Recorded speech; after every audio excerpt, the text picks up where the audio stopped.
Sujata ji, you have to unmute yourself. Yes, hello? Now I can hear you, yes. Okay, Yeah, so I'll go back on mute for some time, but this is working. okay.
Good morning, Tapti. Hi.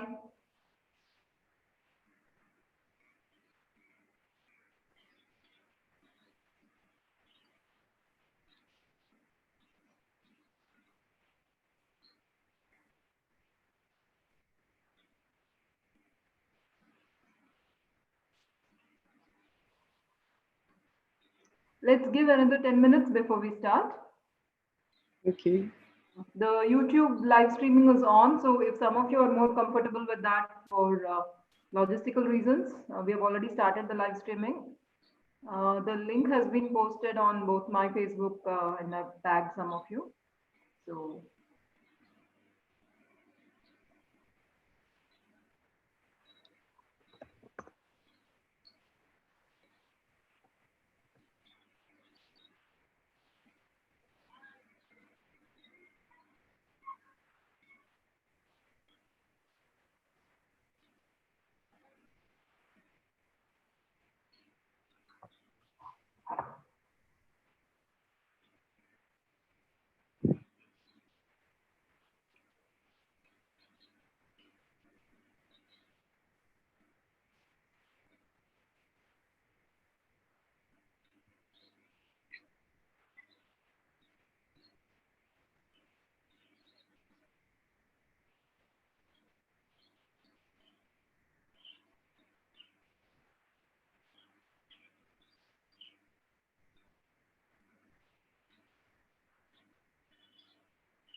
Is there anyone among the participants who wants to ask questions or share an opinion? Please put it on chat. Uh, while we are waiting, we can have a bit of a conversation.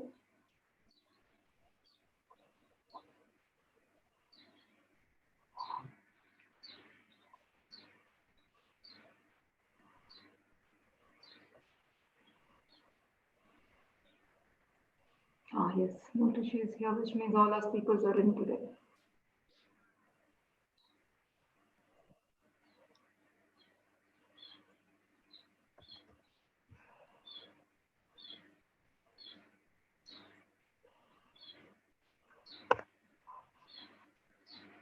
Wonderful.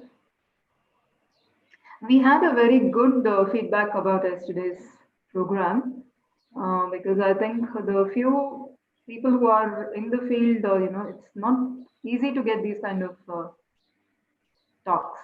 So we are glad this could happen, and I'm so personally looking forward to listening to all of you today because this is a very rare topic, and hardly do we get to interact.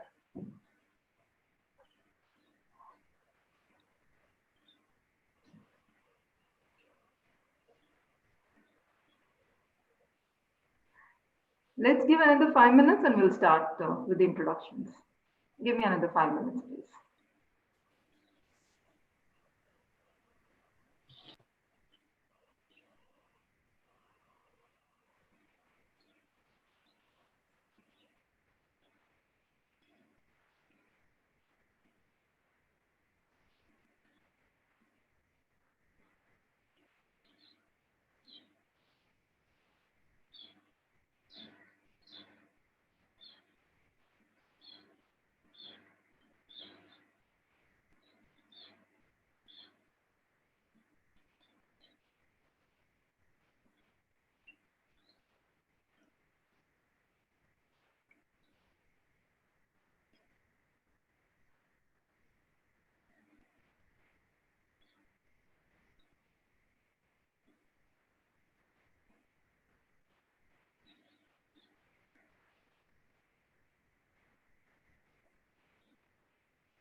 Why is the live streaming giving a problem?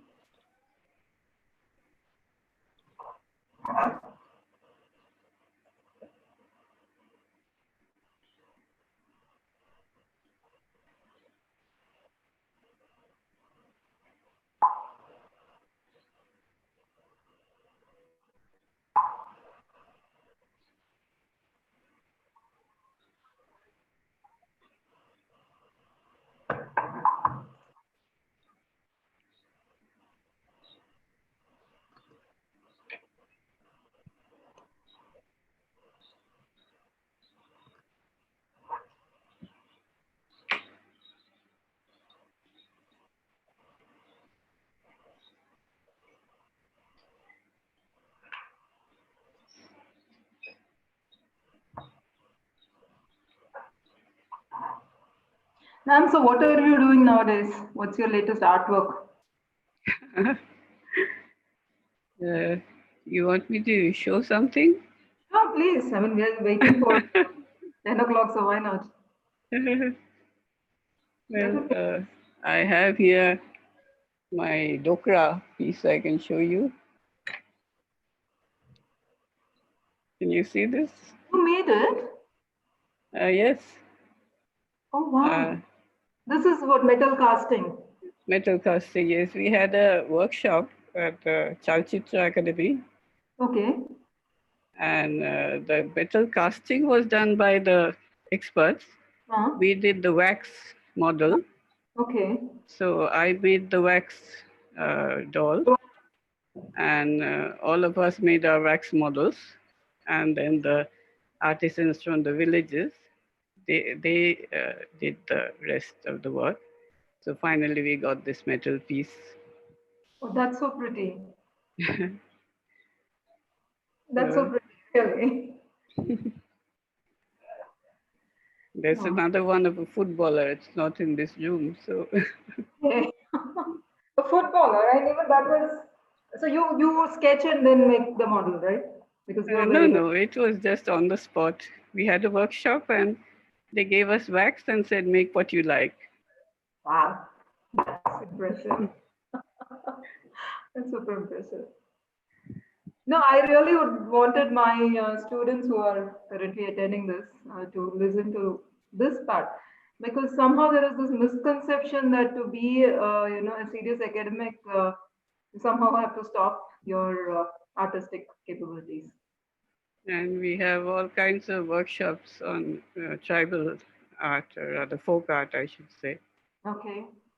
You can also see the mask, I think, at the back hanging there. Yes, That was also done on a workshop, a Chalchitra workshop. I see. I see. Can you see it at the back? Uh, yeah, I'm just trying to get my view. It's Yes, hanging I on the can. wall, Yes. the red one. Yes. So that we had a group from the Cho dancers. They Oh, came with the mask, and we did the coloring. okay. They had two different varieties. One was the Devi Durga, Okay. and one was the demon. So we had a choice. Either we could color the demon or the Devi. So I chose the demon. That was Okay. That's nice. Oh, but that's very pretty. Very pretty. And what is it made of? it is Paper mache. Okay. paper mache. They That's it. make it with layers of newspaper. Actually, they showed us the whole process. First, they make it with clay, Okay. and Are then these used in the puja times or it's just there? pardon? Are these used during the puja? No, this is for the dance, Cho dance. For the chowder. Okay. Yeah, yeah. Sorry. I mean, yeah. I see. Oh, this I should come and collect from you sometime. I mean, the information and some pictures, I guess. That would be wonderful. So can we start? Yes, whenever you say. It's almost 10, so I guess people will keep coming in, but at some point we can make a start. Uh, okay. So welcome to all of you for this second day of our sessions on droplets in deadline patterns. I am enormously grateful to Professor Sujata Tarafdar for having accepted she was the first person that I asked, and she accepted wholeheartedly to give this talk in today's webinar. Professor Sujata Tarafdar did her entire education from Jadavpur University, where she also worked as a professor and has since retired from there. She has her group that works on condensed matter physics, experimental, and I have heard her speak first in Mizoram at a condensed matter days conference and was very impressed with the work and of course the multifaceted personality that she is because like I said I really want the youngsters to get the idea that to be a good researcher you need to be creative and you need not shut down some faculties that you have, and that's a misconception. Um, instead of just speaking about her degrees, I would really like to talk about the person that she is. That she is a very good researcher. That her track record shows that she's a fantastic artist. Last few minutes must have told you that, and she's a very nice human being. And this is a private conversation I had with her sometime back. That uh, seniors mentoring juniors is something that does not come naturally to everyone. And what I have seen with Sujata Di is that great capacity to mentor others and form a group. I rarely call anybody B, and she has the exception. And it's my real enormous pleasure to invite you to deliver this talk on the basics of droplet drying and their patterns. Your talks were the inspiration for the work that we are continuing, which will be presented at the end of today's session. Over to you, Zee. So thank you very much, Madhu, for the invitation. And thank you for arranging this webinar. It's my first experience with the webinar, and I'm a bit nervous, I must say. But I'm enjoying it very much. And it's good that we are uh, able to do some work and have discussions even in this lockdown condition. So good morning to all of you, and let us have some discussion on the topic of the webinar, that is the drying droplets. So I'm going to my presentation. I should share the screen, right? It Yes. says host disabled screen sharing. No, you're already a co-host, so you must be able to share.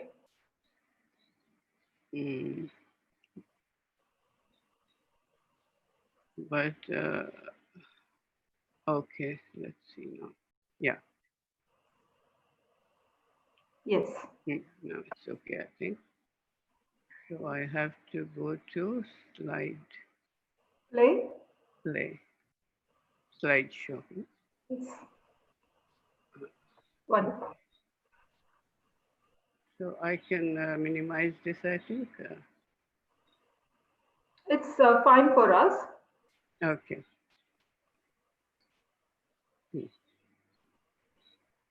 And you can hear me, I suppose. Absolutely. Everything is fine. Okay. So this is the topic, complexity in a simple drying drop. And as we have been discussing, that drying drop, it is something very simple, but there is a lot of science which goes into the whole process. And let us see and discuss some details about it.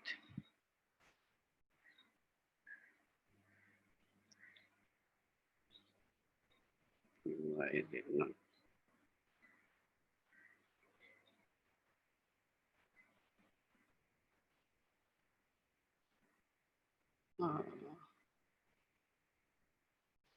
How do I go to the next slide?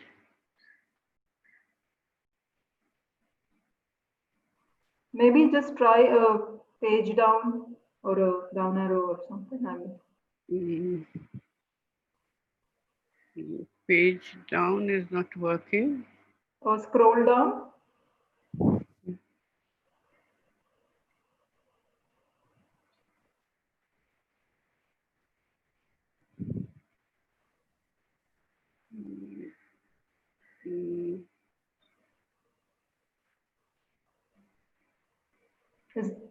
If there's anybody else who can help, please do. Scroll down is not working. What should I do? So the arrows is not working. Arrows. No, nothing else is coming here.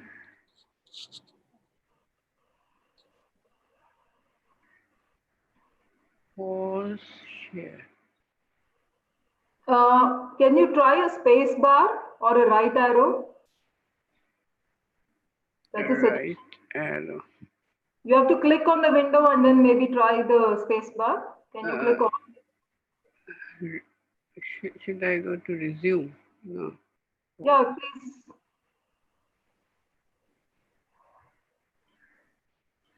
No.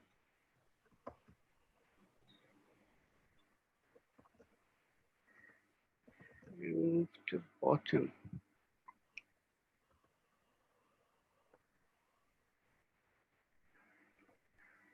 Oh, now how did it come? I don't know, but it has gone to the next slide.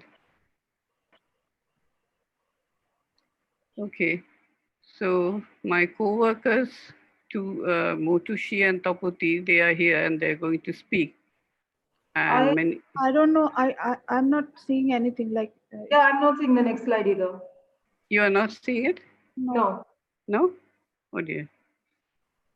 Dee, why don't you just escape from the entire thing and then make a presentation Okay. and not go for slide presentation? Yeah, this is the suggestion. So I'll go from here. You see now the presentation in the, not the No, proper no, place. What can you see now? The first page. The first page, but in no, it's not stuck there. not the proper presentation mode, right? No, You see the second slide now? no. No. Can you just quit it and come back? Sometimes it works. Yeah, or stop sharing and share again. Okay, I'll just close it. Yeah. It's fine. Okay. So I'm leaving this, right? You No. can, yeah, you can come back and make the Okay. presentation. Share screen. Share screen again.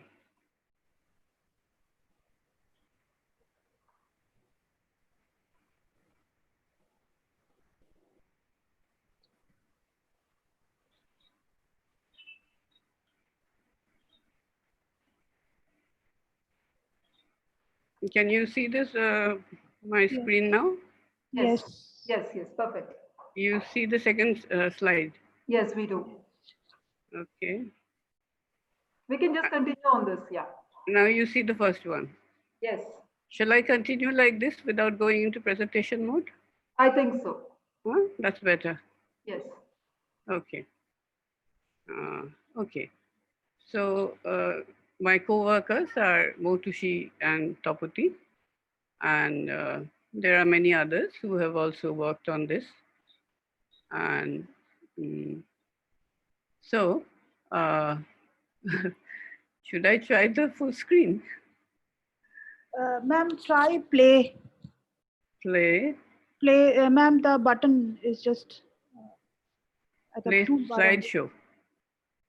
Yeah, I can try that also. That is what I did first time. It's okay now?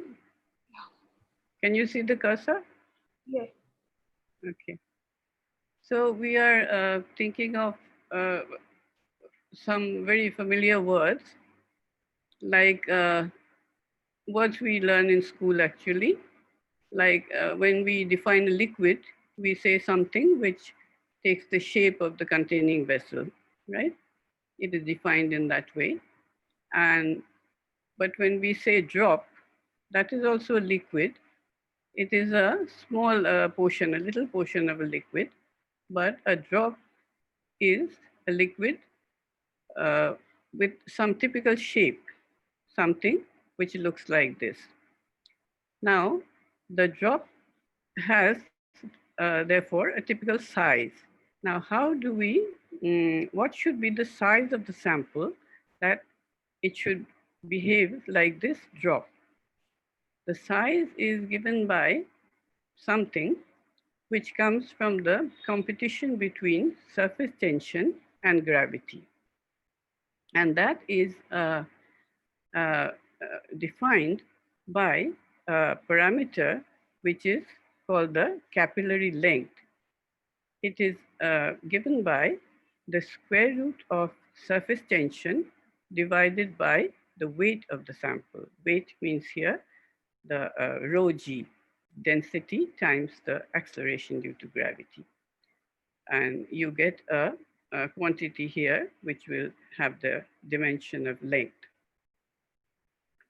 And just to give an idea, for water in air at room temperature, the capillary length would be around 3 millimeters. This is when we are using the G on Earth. But on the moon, where the weight will become much less because G is less, here the capillary length would become much larger.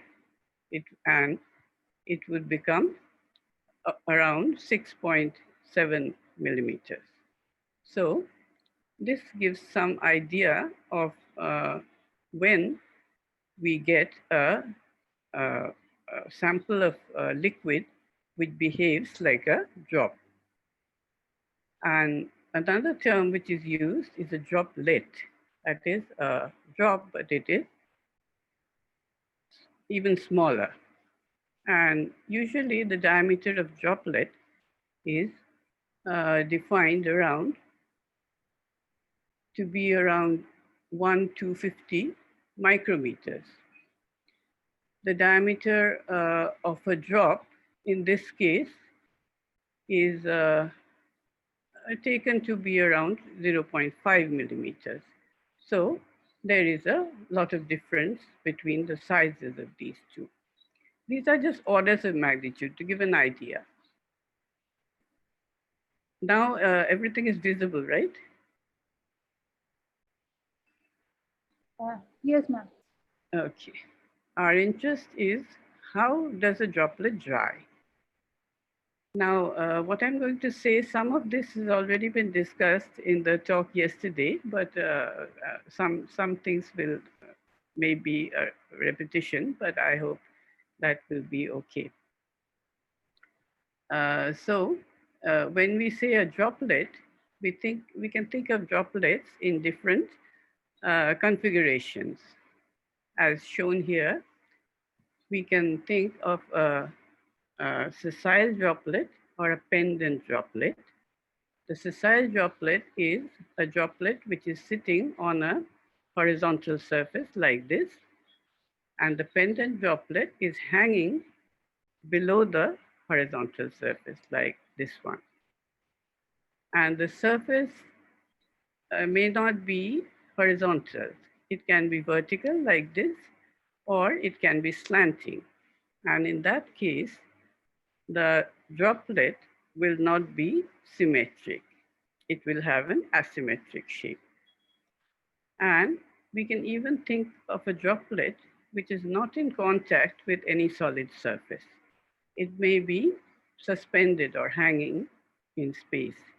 As shown here, it is referred to as a levitating droplet, and it may be suspended by some electrostatic or acoustic field so that it is stationary in air or in some gaseous medium. So we can think of all these different kinds of droplets.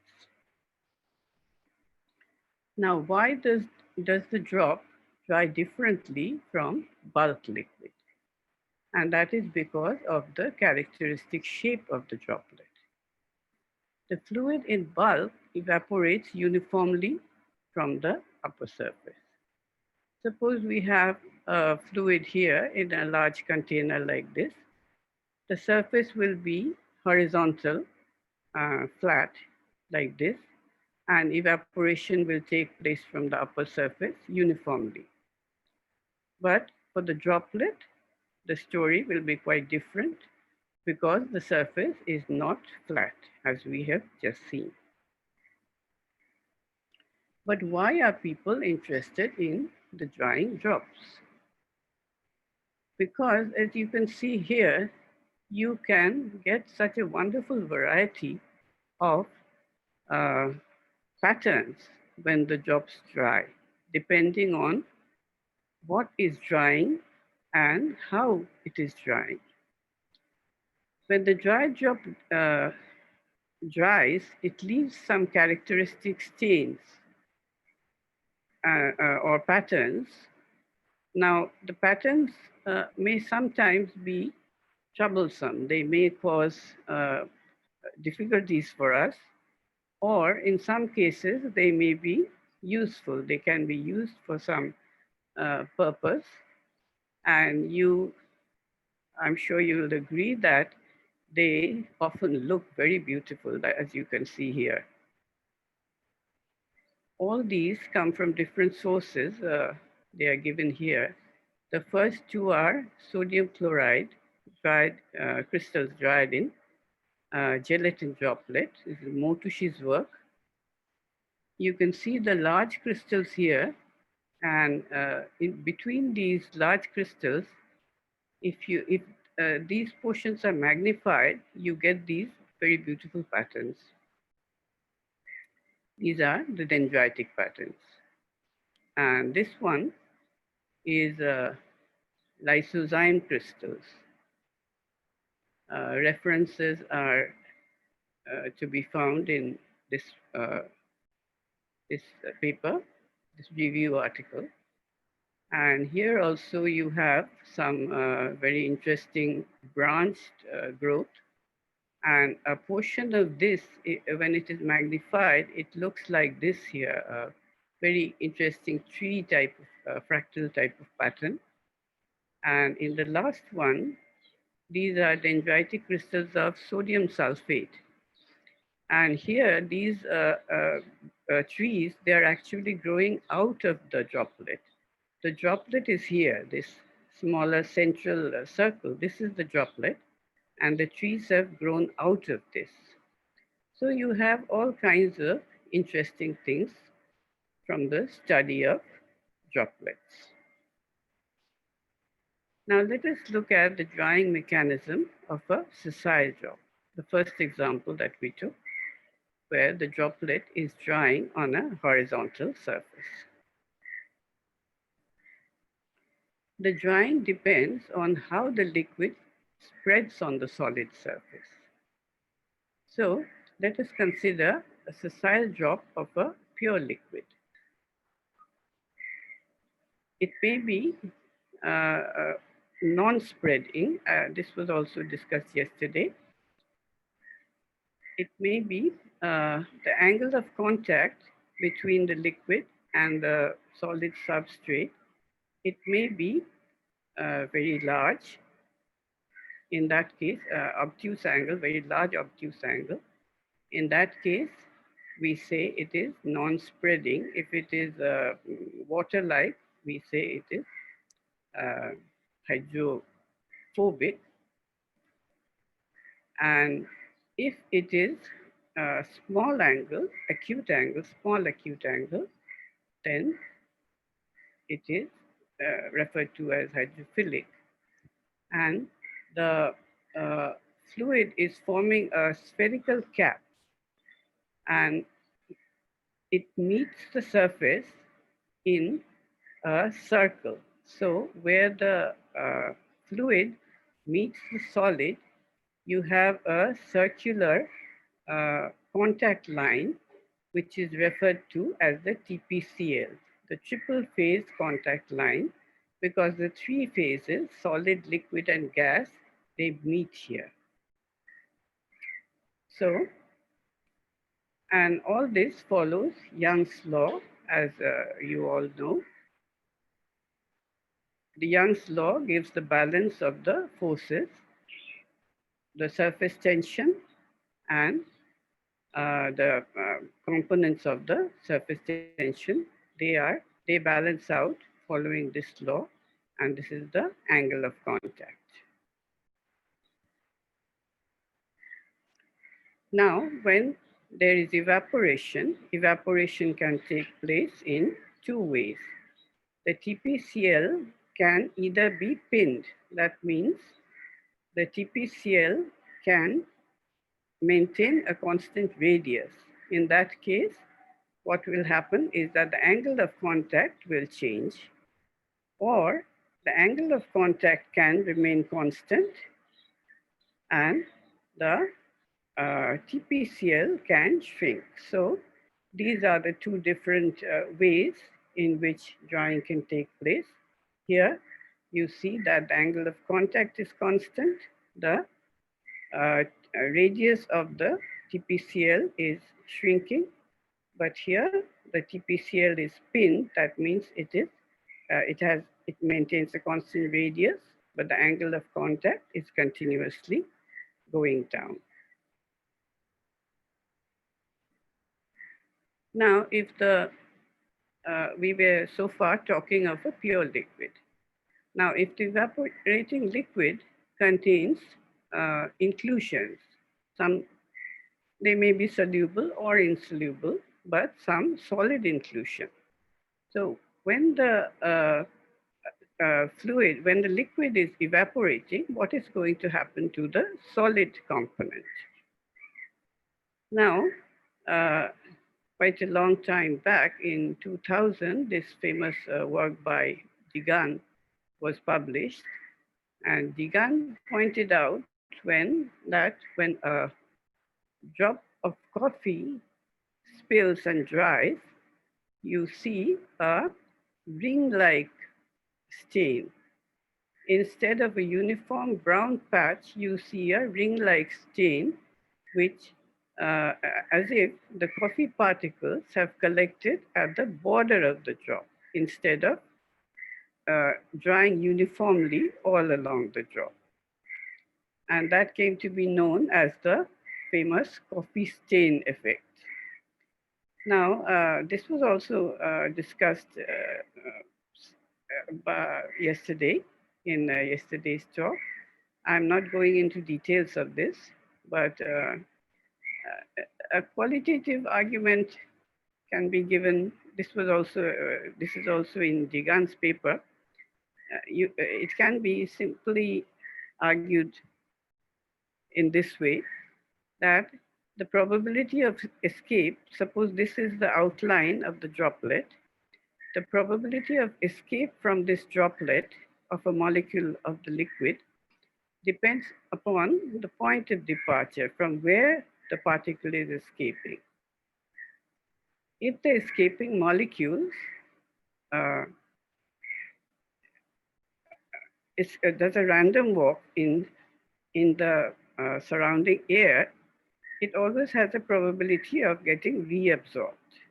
Now, in the walk shown here, you see that if the walk is like this, supposing it is like this, then in this case, when the particle is going from this position, it will get reabsorbed here. But if the same walk were done from this position, it is not getting reabsorbed. That means as if the probability of escape is greater here than here. If it is reabsorbed, then naturally the evaporation will be less here. It is not a rigorous argument, but it gives some idea that why the evaporation is less from the top of the drop than from the uh, periphery of the drop. So the evaporation is largest at the near the periphery of the drop. The mathematical expression is here, comes from this expression here. And this is the uh, origin of the coffee ring effect. And the result is like this, that the evaporation is smallest from the tip of the drop and largest from here. This is a mathematical expression. The details are worked out in Digan's paper. And this J is the rate of evaporation from a position which is distant small r from the center of the droplet. It depends on R and T, the position from where uh, the position from where evaporation is taking place. And it is maximum, as you see from here, where small r is equal to capital R, it blows up actually from this expression. That means it is maximum here and minimum here. And this is what gives the coffee ring effect, because this will lead to an outward flow. The uh, particles, if they are inside the droplet, they will be flowing outward and deposited at the edge of the uh, droplet. That means along the TPCL, which is pinned, and you will get the coffee ring. So uh, that is the how the coffee ring is formed in brief. And there has been lots of work on the coffee ring later on. Here is a more detailed paper. You see, this is the coffee ring formed on a different, in a different case. This is the droplet here. And these particles, how they're arranged, this is SEM micrograph. The arrangement is also seen here, that the particles are in very nice order here, and gradually they get more and more disordered as you move inside. But still they are all along the border of the drop. That means they are forming the ring. Now the ring formation is affected by several factors. The coffee ring, it is affected by the particle shape. For ellipsoidal particles, the ring formation is quite different. As you see here, this is for spherical particles, and for elliptical particles, it is not there as shown here. If different substrates are used for glass, some polymers, PDMS, the coffee ring changes its character. So there are many factors which go into the formation of the coffee ring, and it can change with all these factors. But there are also competing factors which can change the uh, uh, coffee ring. It is not that always we get the coffee ring. There can also be uniform deposition or even deposition at the center of the drop. And that comes from something which is called an effect which is called the Marangoni effect. Now this Marangoni effect, the origin of this comes from uh, a surface tension gradient, which again comes from a temperature gradient. The temperature gradient arises because of the non-uniform cooling. The evaporation of the droplet is, as we have seen, it is not uniform, and evaporation leads to cooling. So where the evaporation is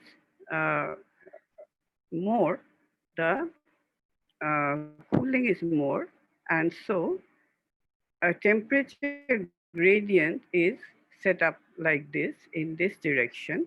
And because the surface tension depends on temperature, there is a surface tension gradient in the opposite direction.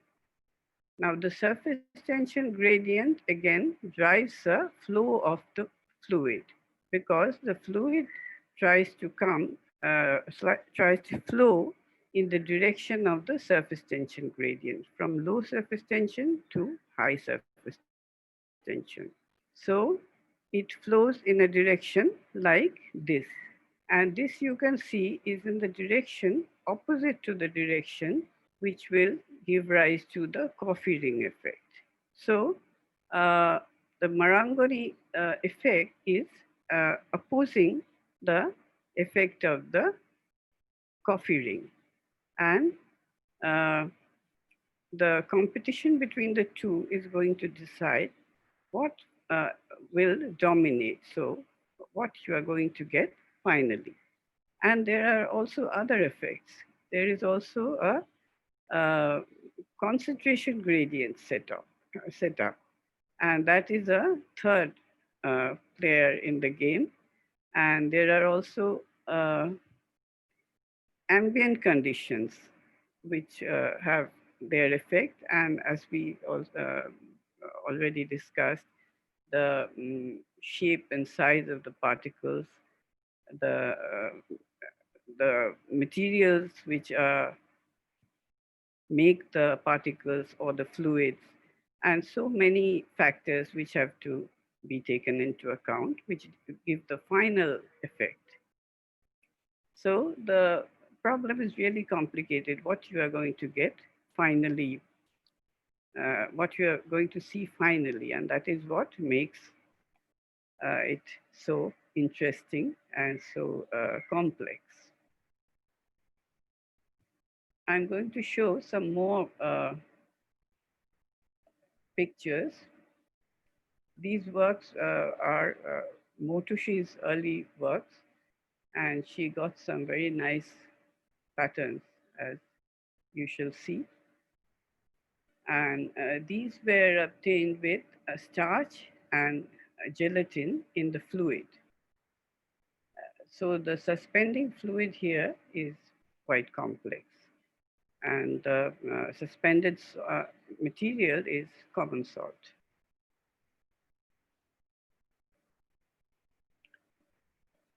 So she did different combinations. This is just salt and water. When the salt concentration is increasing, with the highest salt concentration, she got this coffee ring type of effect, and they are forming crystals along the edge like a coffee ring. And this is just starch and water, and they are forming a sort of uniform transparent film like you see here. It will just be a transparent film. And at some point, gelation will start. And then she moved on to the three component fluids. And then she got these very interesting figures. They are quite large, I mean, macroscopic size. You can see with the naked eye. And they, of course, they look better with a simple microscope. And the same images show very many different details like this. So there are different regions where there are different kinds of accumulation. And this was on a polypropylene substrate. So there are all kinds of interesting things to be observed. These are the same image, these are edax. And this shows that the border is mainly starch and the inner region contains the salt. With more salt, she got these beautiful hopper crystals. Hopper crystals are like empty boxes where the inside of the crystals are like empty boxes. The, uh, these, are, uh, these are the dendrites here. And these are the hopper crystals. So the hopper crystals are produced when there is insufficient solute, not enough time for formation of complete crystals. So the aggregation is too rapid for filling up the empty box. And this is my favorite pattern, a very beautiful pattern with gelatin water and sodium chloride. The dendritic structure, it was studied in more detail by Giri, and he found that it is a multifractal pattern. This is the single crystal.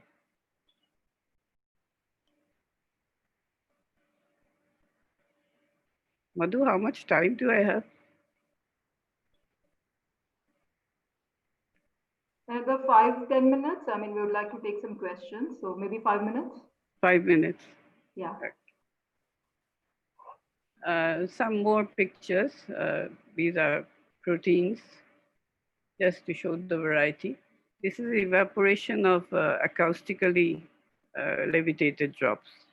The acoustically levitated drops also, they can also dry, and the shell remains like a like this, the crumpled shell, and it is dried from inside. Now, in the remaining few minutes, I'll just give some practical applications of the dried droplets.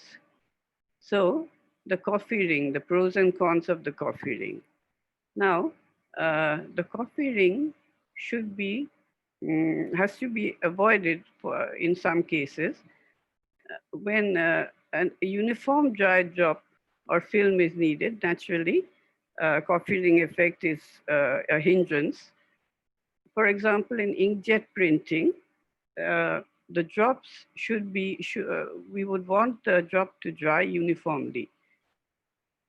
So one has to uh, engineer the fluid and substrate and all that so that the uh, so as to minimize the coffee ring effect and try to promote the factors which rather uh, give the Marangani flow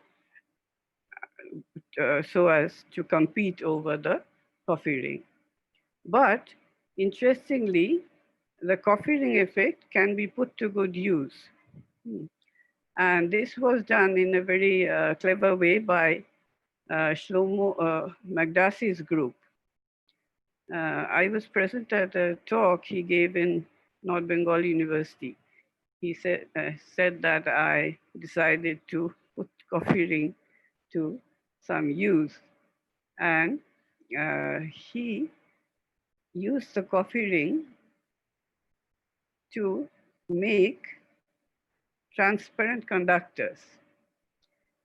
Transparent conductors are very useful in everyday life. They are used in the solar cells and batteries and so on, all electronic devices. They are very expensive when made in the normal way. And this was the idea which was developed by Magdasi's group. They made these coffee rings using silver or some conducting material, nanoparticles, silver or gold or platinum. So the ring is self-assembled. It doesn't have to be fabricated. It is self-assembled.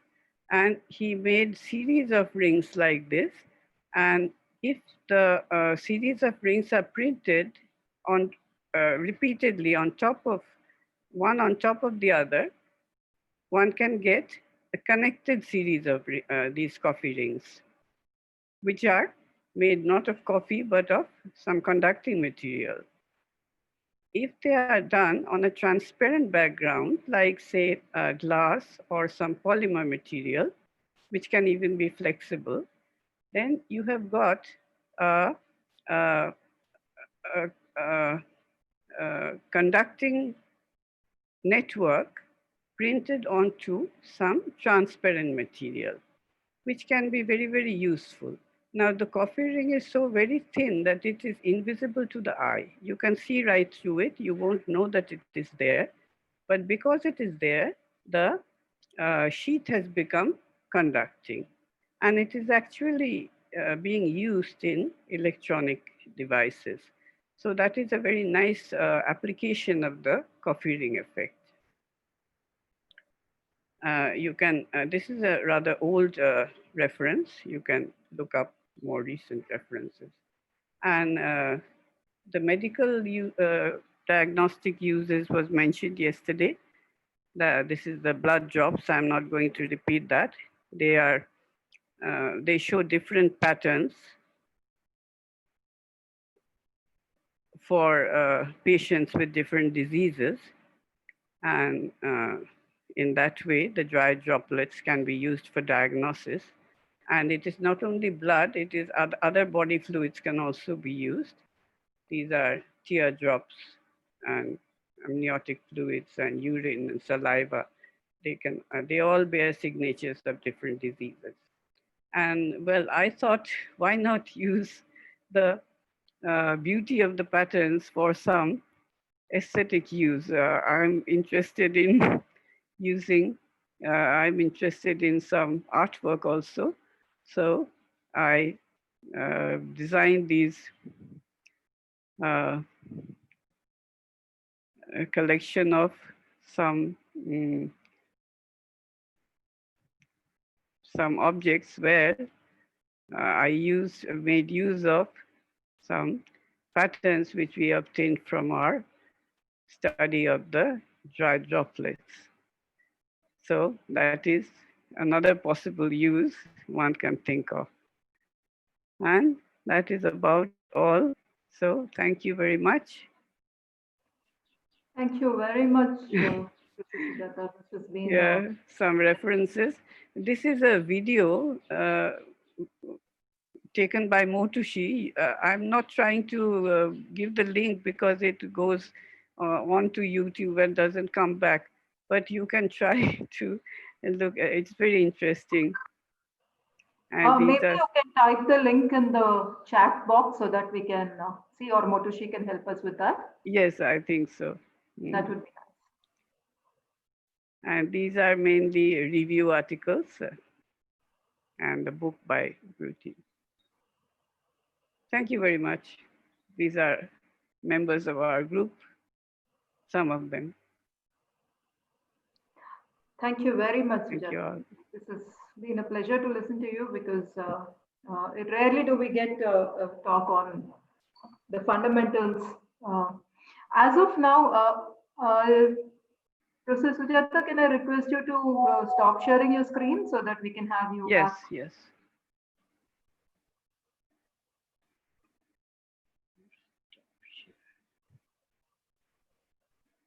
It's working? No. Yes, yeah. So there are two questions, both of them at the moment from the YouTube, viewer from the YouTube. Monmi Phukan has two questions. The first one is, ma'am, what determines whether it would be a constant contact angle or a pinned TPCL? Oh, what determines which mode of drawing? Exactly. Uh-huh. This was an early on question. Yes. Yes, that will depend on many factors actually. It will depend on the nature of the substrate, nature of the fluid also. I think Uh, the interaction between the two, it is difficult to give a mm, short answer to that. I agree because this is essentially the entire dynamics Mm. of the Well, drawing. Whether one answer would be that if the surface is rough, then it is more likely that the TPCL will be pinned. And in that case, you will have the pinned TPCL means that you will have the constant radius. Angle will be changing. I guess it also depends on the rate of evaporation, the Yes, it viscosity. will also depend on other factors. That is right. A related question from the same person, Monmi Phukan, is, ma'am, how does the surface roughness contribute to the kind of patterns you get?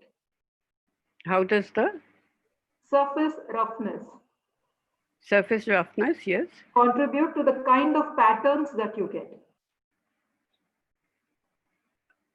Surface roughness. So do you have a substrate effect where if you change the roughness with all other conditions remaining the same, you see Hmm. different patterns? Yes, I suppose it would. I think Motushi has maybe done some studies on different roughness Yeah, so surface. maybe we'll ask her the question when it comes. Mm. There are two more questions from the Zoom from Sugarna Lekha Bhattacharya. The first one is, what is the application of dry droplet concept in space research? In Space research. space, Yeah. uh, I don't know.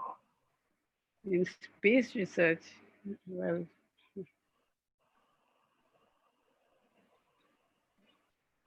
I don't know. I mean, see, well, basically the question translates to what happens when there is no gravity, but by definition, droplets do not have an influence of gravity. So I guess there isn't. well, all drops would be levitating droplets, right? Right, right. So So the study of levitating droplets would be applicable to, I think, maybe this is one of the questions that was asked yesterday, whether a drop can go from a liquid state to a gas phase while it is evaporating, so while it is levitating in the air. So it's an interesting question. One more question from the same person is, does contact angle control the formation of dendritic growth? control what? The formation of the dendritic growth, the dendrites that were formed with The soil. dendrites that are formed. Yes. Uh, yes, Do I they depend suppose on the so. contact angle? Yes, contact angle. I mean, if there is a wide variation in the contact angle, then it surely will. Say for a very large contact angle, or if there is a very wide variation in contact angle, then there certainly will be a difference. But maybe small change won't be so much noticeable, I think. Okay, one question from Gayatri Patar. The question is, what is the correct lifespan of COVID-19 on surface and on different materials? Why is it not found by the scientists? Can you repeat that, please? What is the correct lifespan of COVID-19 on a surface and other different materials? Why is it not found by the scientists yet? Well, they do give some values, don't they? I do. Maybe I can answer this to a certain extent because see, the one cannot find the correct lifespan because there's nothing like a correct lifespan. It depends on the size of the droplet. So if you look at the drops that come out when you sneeze or when you cough, there is a Gaussian distribution to it, a near Gaussian distribution. So each one of them would have a different rate. And second thing is, the actual content of the mucus. You need to really analyze it. You can't be doing it in a laboratory. It's not an ideal case of water. So if you ask what is the contact angle of water, it's easy to determine. But if you're going to say what is the contact angle of a COVID-19 patient, you must be able to get the samples in the first place, which right now are not happening, which brings us to the third point, which is that, well, we are all under lockdown. None of us are having access to our laboratories. So, that's right. yeah, we are only doing simulations and, other things. So unless we step back into the laboratories, get the permission to use the human samples, and then make measurements, I think until then it's going to be a guesswork. Mm. So, can this entire topic that you were discussing be used in medicine delivery, drug delivery? This is from Albin Shibu. Can This concepts be used in drug delivery, medicine delivery?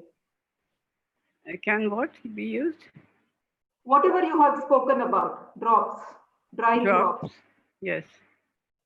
Can the concept of drying drops be Yes. used for drug delivery? For drug delivery. I don't know. I haven't come across. specifically, I don't. I haven't come across Drops, yes, specifically? but drying drops, no. Hmm.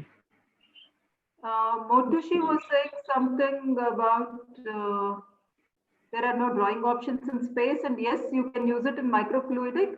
But that was my response, Dr. Motushi, that yes, drops, yes, small volumes, yes, but drying drops, maybe not.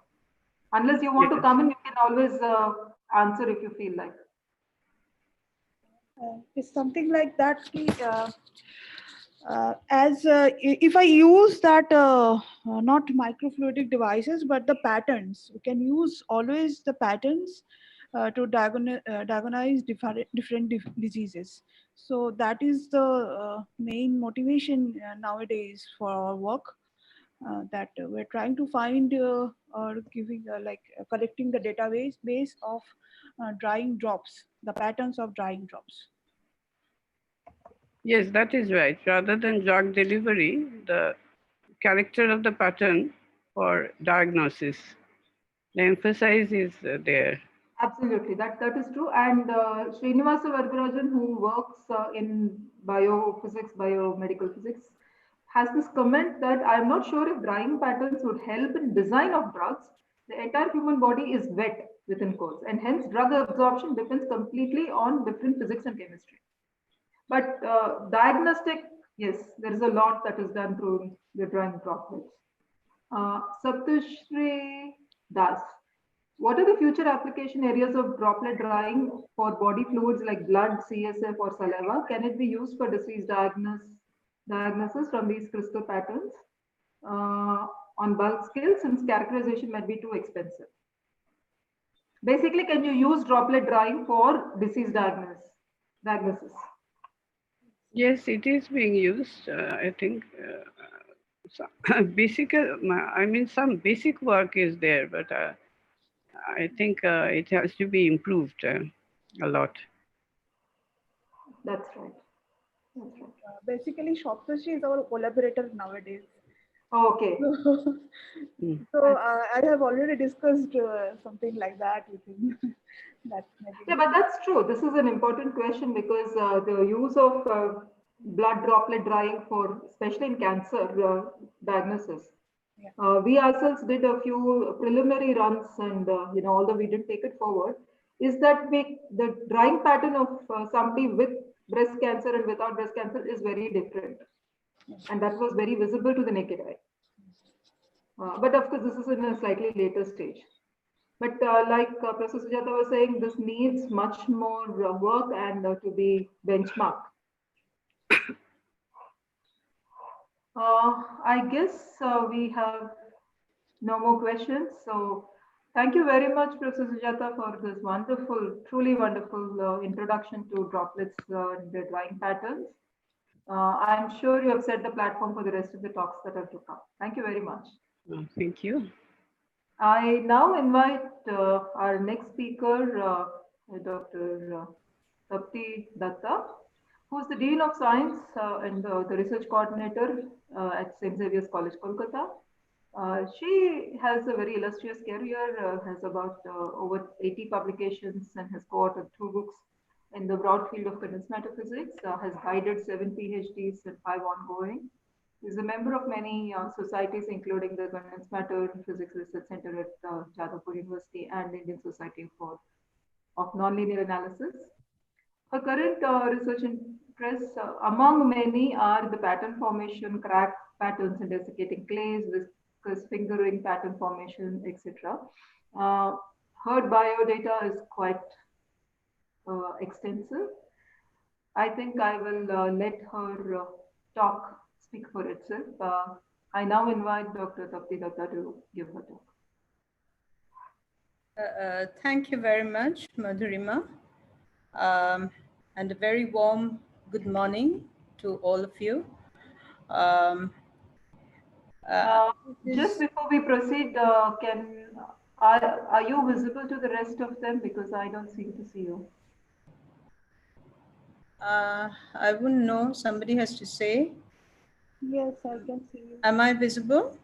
Yeah, I can see you. Oh, wonderful. Then please go ahead. I think there's some problem on Can my you end. hear me clearly, everybody? I can, yeah. Okay. Thank you. And Madhurima, thank you again. This is my first experience on a webinar.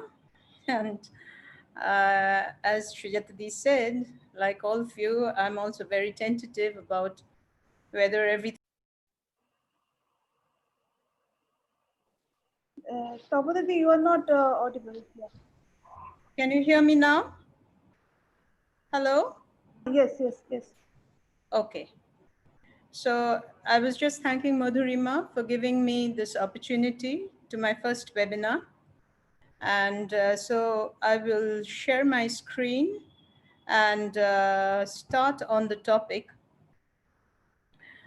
So just a minute.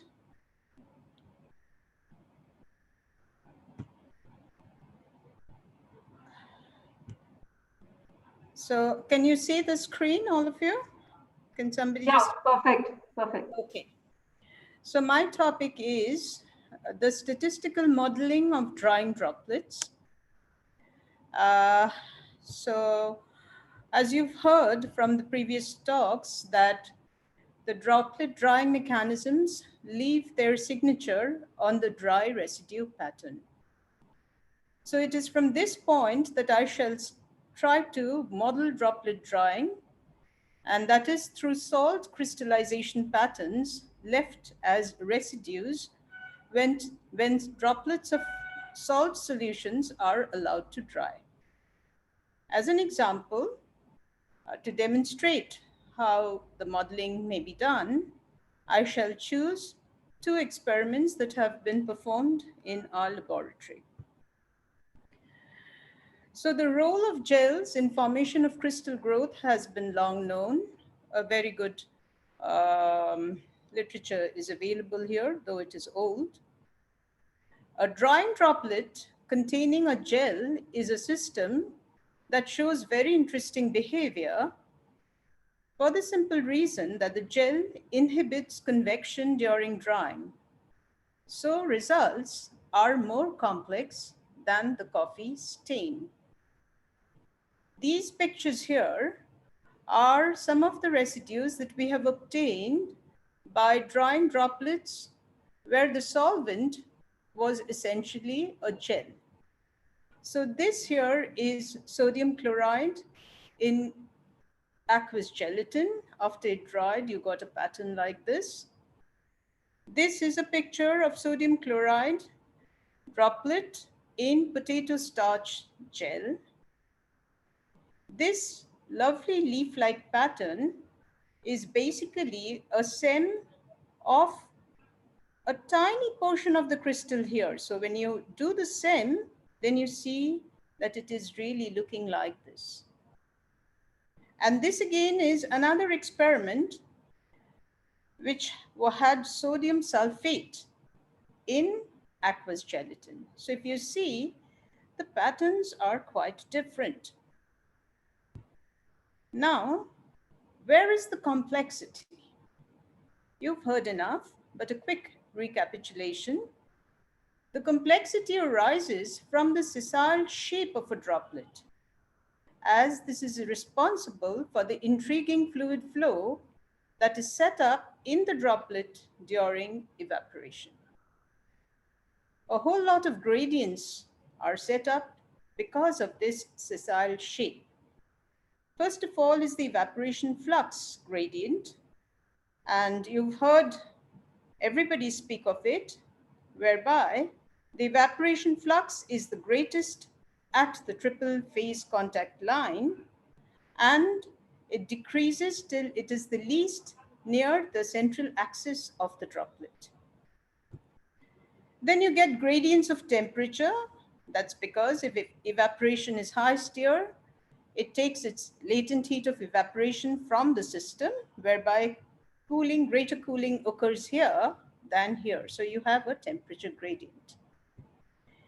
And you can have gradients of concentration, which are dictated by different kinds of flow. You could have radial convective flow, which drags the fluid to the periphery, and then you have more of the particles getting accumulated here than here, say, for example.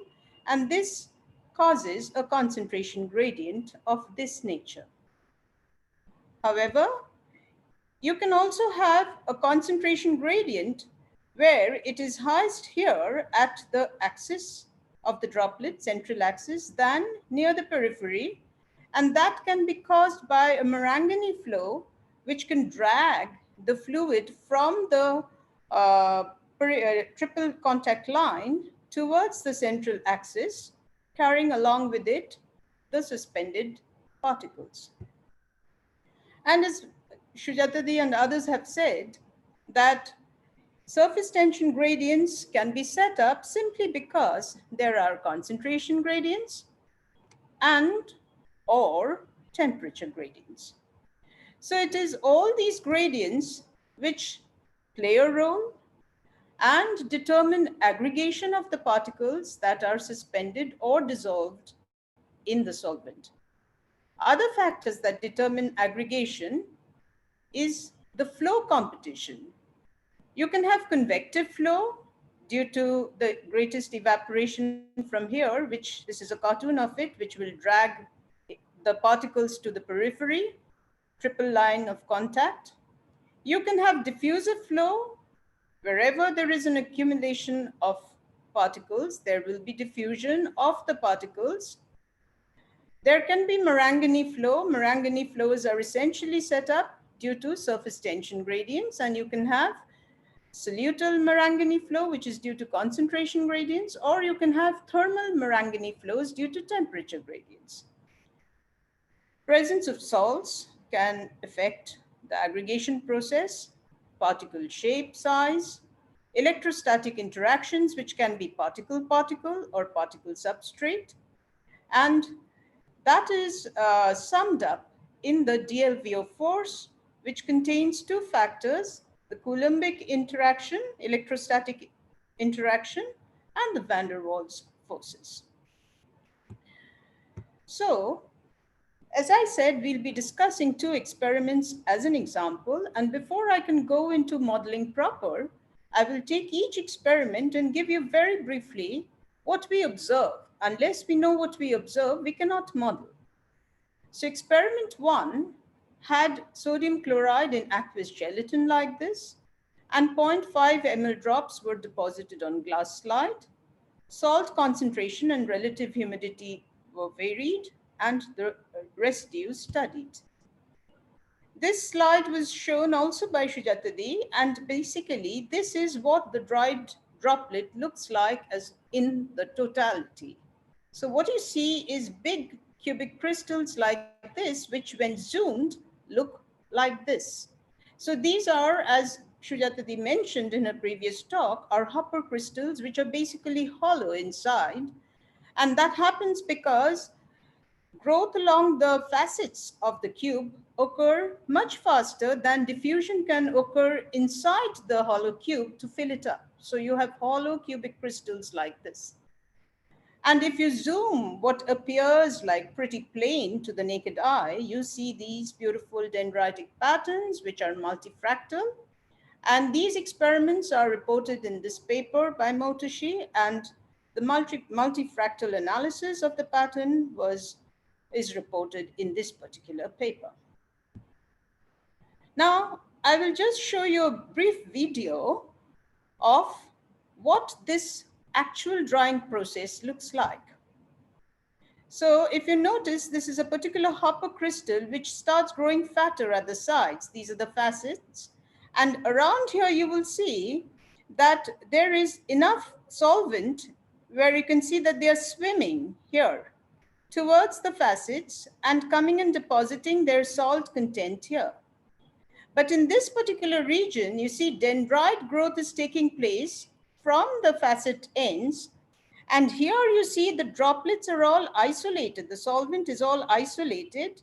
And if you notice a particular tip, you see that the droplets, the isolated drops get, sort of attracted to the growing tip, which grows at its expense. And this growth is pretty fast. So what we have noticed, so we can sum it up like this, that in the initial condition, What we had is a blue gel. Suppose this is a cartoon. Suppose this is the gel and we put a tiny seed of crystal, and what you see, the whites are the points from where evaporation has occurred. So this is left as a white void. And we may say that the voids are like islands in a sea of the gel. But as evaporation proceeds, more and more voids occur, and then they start joining up till the islands now join to form a white mainland, and the sea has turned into tiny ponds. And what has happened to the crystal seed? It has grown bigger and fatter, and you can see dendritic growth from the corners of the crystal. So these are the salient features which we've observed from the laboratory, from our experiments, which we will have to model. Any model that we do also has to have these sort of features reproduced in it. And therefore we go to the modeling part. First, the faceted growth process.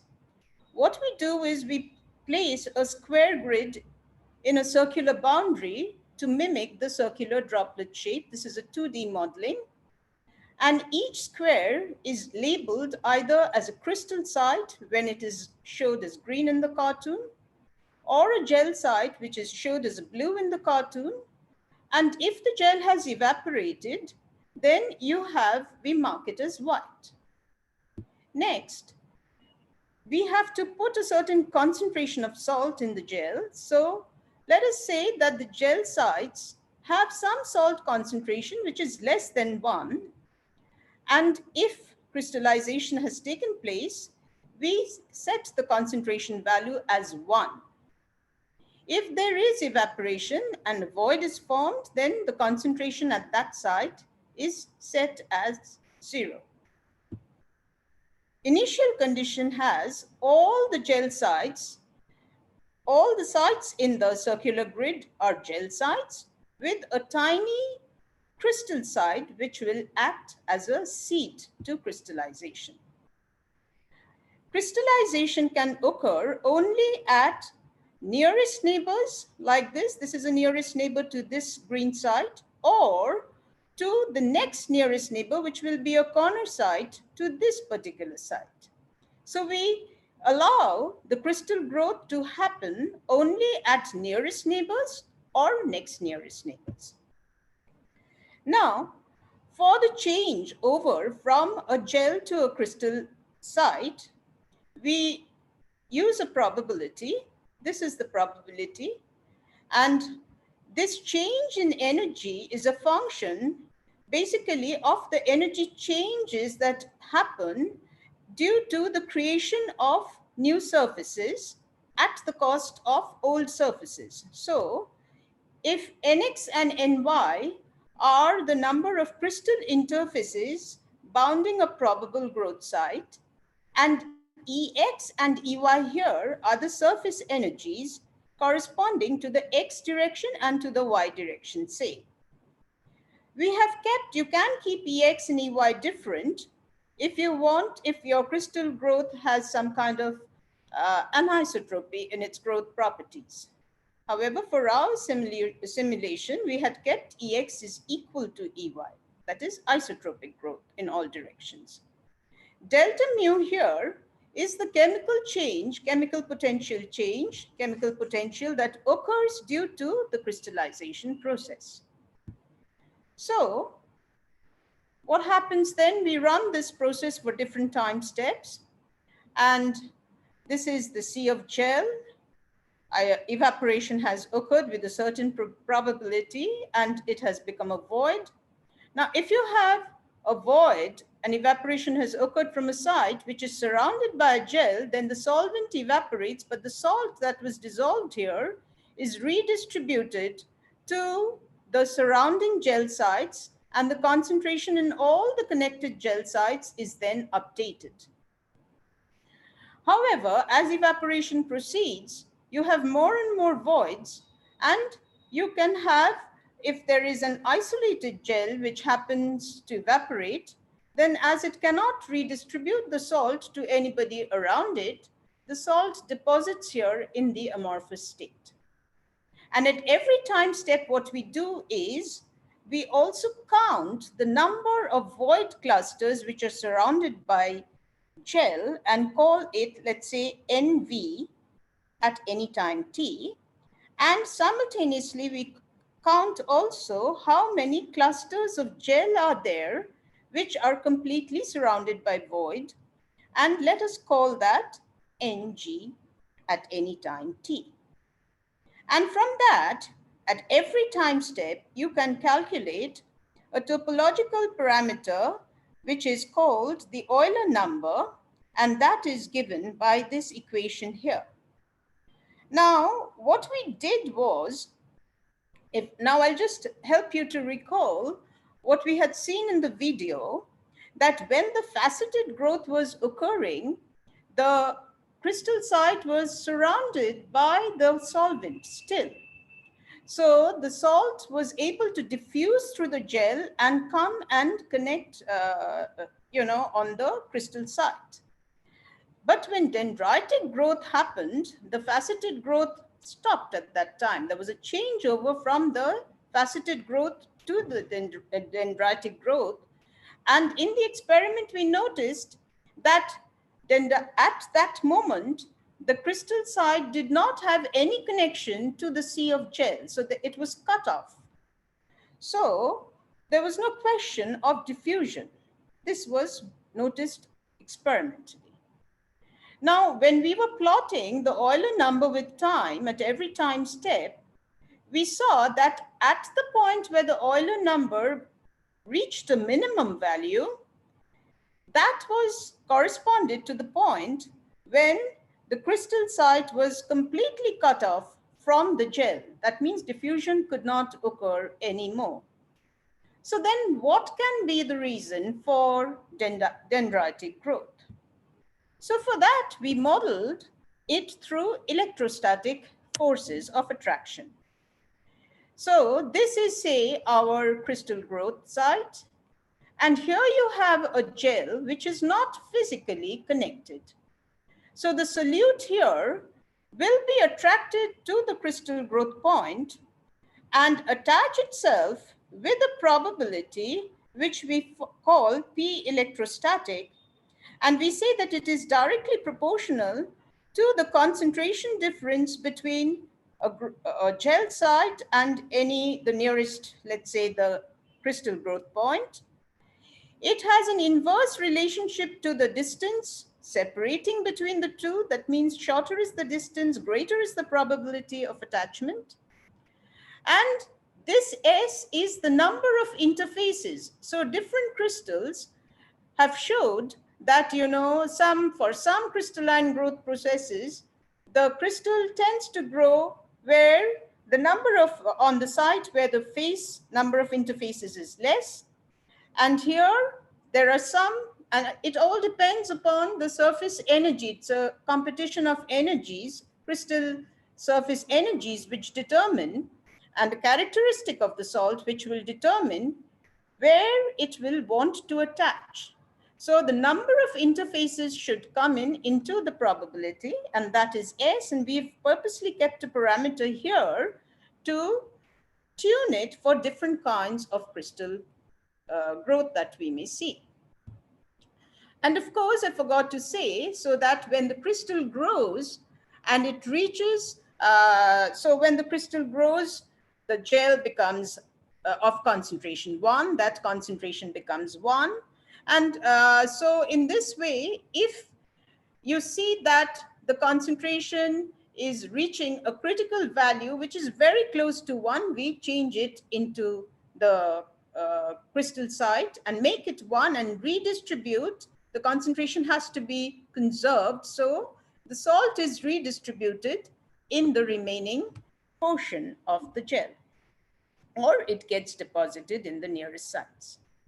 So this is what the simulation looks like. As I said, we have a circular geometry which is filled with gel and a single crystal site, a seed in the middle. And then this is what happens. So the white spots is where evaporation is happening. And if the reds are the amorphous salt which is left behind at the sites of evaporation, if it doesn't have any nearest neighbor gel to redistribute the salt, and you will find, I will play the simulation again, and you will find that in the very beginning, the crystal green site starts growing at the facets, which is marked by pink in the simulation. And then a point will come in the simulation where the pink growth of the facets is stopped. And it stopped because there is no connection with the gel. And that's when we bring in the dendritic growth through electrostatic attraction. And that visually will be showed by a yellow tipped growing front. Okay, so I'll play this again so that now you may see it. See, the pink is growing, and then you will see that the yellow sites now appear where there is no connection. And this continues till all the gel has evaporated. This simulation is discussed in this paper in Soft Matter. So screenshots of the same process. So this is a time t equal to 0. The pink sites keep growing. And then ultimately, the faceted growth stops and you get dendritic growth till it comes to this final stage. And this looks very similar, if you remember, to the photograph of the hopper crystals, which had your dendritic patterns growing from it. It's a fair reproduction.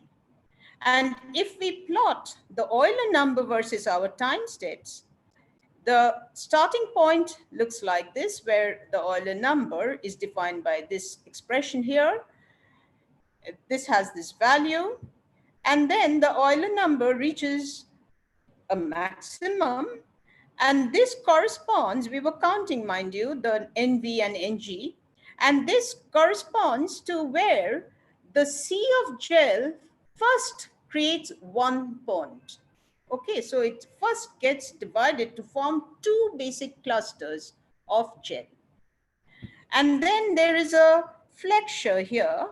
And at this point, this corresponds to where you have a connected void site from one point to the other end, of the droplet, very much like a percolating path.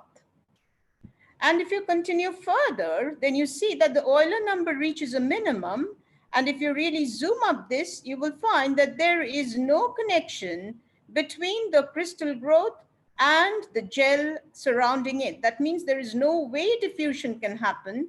And this is the onset, marks the onset of the dendritic growth pattern. And so the pattern continues till finally you get this. And here we plotted the growth rate for the two processes, and you find that the faceted growth rate is much slower than the dendritic growth rate. And we varied salt concentration. So this is with increasing salt concentration. The final patterns are shown here from our simulation, and you can see that it has a very good dependence, strong dependence on salt concentration. We varied the evaporation rate, and you can see that with increasing evaporation rate, it changes from A, B, C, and finally to F. So we say that a simple model is able to reproduce most of the characteristics exhibited by the droplet of NaCl gelatin water as it dries. And moreover, the switchover from in the growth modes was successfully reproduced. So now we come quickly to the second experiment, which we modeled, and once again, the usual tactics of a quick run through of the experiment. So this time it was sodium sulfate, which was in water gelatin solution. So the final pattern of the dry droplet looks like this in this case. So it's a concentric ring pattern. But when you zoom up the ring pattern, you find that the rings are actually bands.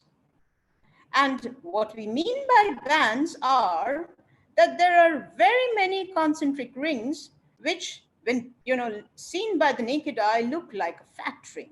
But this is not a fat ring. The fat ring is basically a band, and the rings are not equispaced. However, there is an ordering in the spacing. And there is another complexity, that in between the bands, you see dendritic growth like this. And this is a cartoon of the different portions of the dried ring actually look different under the microscope. So this is the sectional view. And so next, what we have to do is what we did in the experiment, because whatever model we do has to show these features also. So what we did was we plotted the ring number. So we numbered the rings that we saw starting from 0 at the center and increasing towards the periphery. And then we plotted ring number versus the radial distance where they were formed. And because there were many, many rings, we binned them. We binned some of the rings which close together. We binned them, and then we plotted them in this big graph, this graph. What you notice is a staircase-like graph. The interesting point is that if you zoom up any one portion of a staircase, you see that it is also a staircase which has a similarity to this main graph. So we may say that it exhibits self-similarity, and it is reminiscent of the very well-known fractal, the Devil's Staircase. So now, once again, I'll show you the video of the actual experiment so that you get a fair idea of what actually happens in the experiment. So I will move you quickly through it. So this is the drawing as it proceeds from the periphery. And as it dries, it becomes darker. And you see the concentric rings appearing. And more drying means more dark. And the rings form like this. As you can see, it's moving towards the center. Your left-hand side corner bottom is the center. And now you can see the dendrites are appearing between the rings. And the dendrites are also growing as further drying proceeds. And we are still moving towards the center. And now I'm moving the ring from the periphery towards the center. And you see that the rings have this complex structure like this. As you move towards the center, the dendrites are really, really dense and, looks like this. So this is the video. So first, we tried a very simplistic deterministic argument. We said that, okay, so there is advection, and as the fluid flows towards the periphery, it carries the salt and it deposits it at the periphery. But then as concentration increases here, there is a backward flow due to diffusion, and a competition between the convection here and the diffusion backward results in some kind of optimum where the concentration exceeds the critical concentration required for deposition, and you get a ring between two rings. And that's why you get between the rings, there are many more rings, the self-similarity. And we tried this.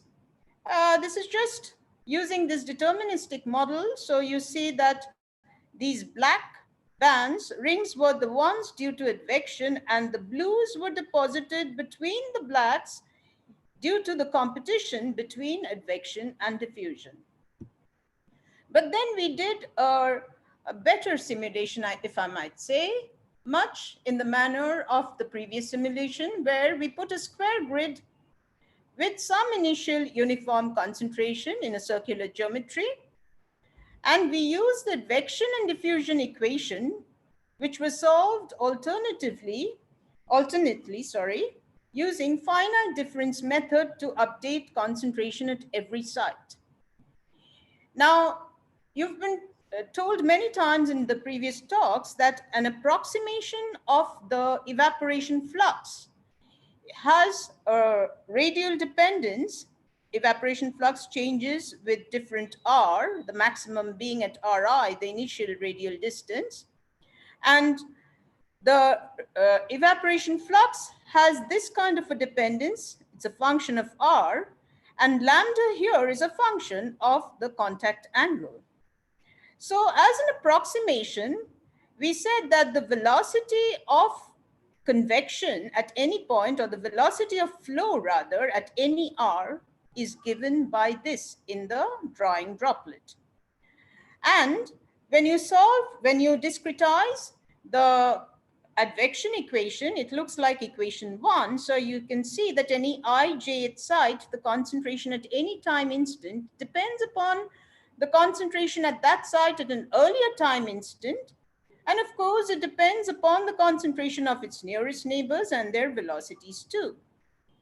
And the second equation is the diffusion equation, which gives you the velocity at any time instant at any site. And alpha here is the parameter which contains the diffusion coefficient of the fluid. And we solve equations 1 and 2 iteratively to update the concentration at every site of our geometry. And if the concentration exceeds a critical concentration, precipitation of the solute occurs. So here we checked for two parameters. One is the contact angle theta, which is basically modeling the evaporation rate, because this is a pinned case. You see, this droplet had a pinned triple line.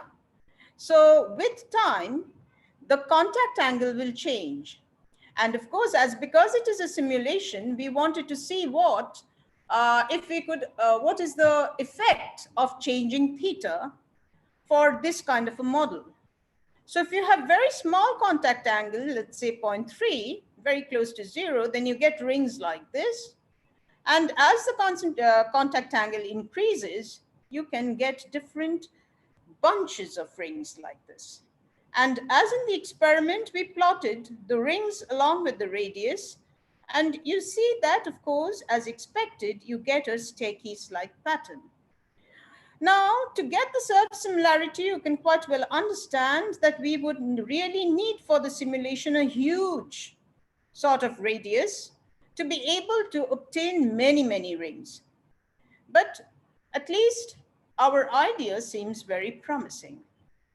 And then in this second case, what we did was we changed the diffusion coefficient, keeping the contact angle the same. And once again, you see that it has a strong dependence on the diffusion coefficient. And this is our result. So next, we are still left with how to model the dendrites between the rings. So our argument goes like this, that look in the first picture, suppose say the two reds are two deposited ring structures, crystallites. But the blue between them is like trapped gel. There is gel still contained there, and that gel continues to evaporate.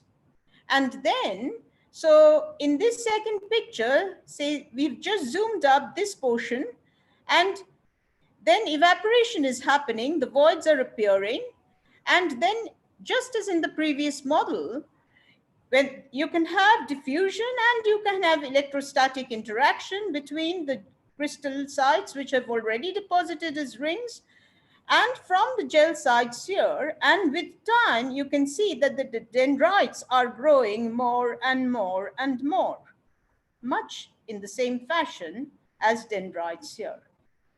And the details of this simulation are there in this particular paper if you wish to see.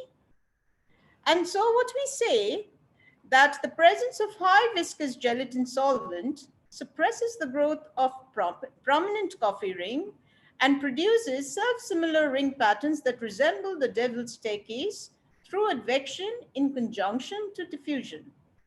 And you have highly branched dendritic aggregates which grow from the rings. Salt crystallites form in the initial stages of evaporation. On further drying, these crystallites act as seeds for dendritic growth. So the whole pattern encompasses multiple scales, from nano-sized single crystals to micron-sized dendrites, and finally rings with a diameter of the order of centimeters. So my co-workers here are Sujata Torufdar, who you've heard already. The experiments were largely done by Motoshi for her PhD work and a few others. And thank you very much for giving me your time. Thank you, Dr. Takti, for a truly scintillating talk because I think you brought out a lot of subtleties of what it means to be understanding drops and droplets, which are taken to be, in a general sense, to be a simple physics, which it is not. I think the general feedback has been that it's been an excellent talk, which I would agree. And I was reminded at the beginning of your talk of something I read recently about the icing model. How a simple model like an icing model has been used in various scenarios in condensed matter. So the starting point where you're looking at the number of nearest neighbors and then building the entire thing on it somehow reminded me of this, the idea that you can have a fairly simple model, but then actually model the complexities. We have two questions. One is from Hakim here on Zoom. He's our IMSc student at CUTL. He says logistic equation has been used in the slide. I wish to know more about the physics behind it. So could you explain why you used a logistic equation or Which what particular the idea? logistic equation is? You could possibly, do you want to come in and ask directly?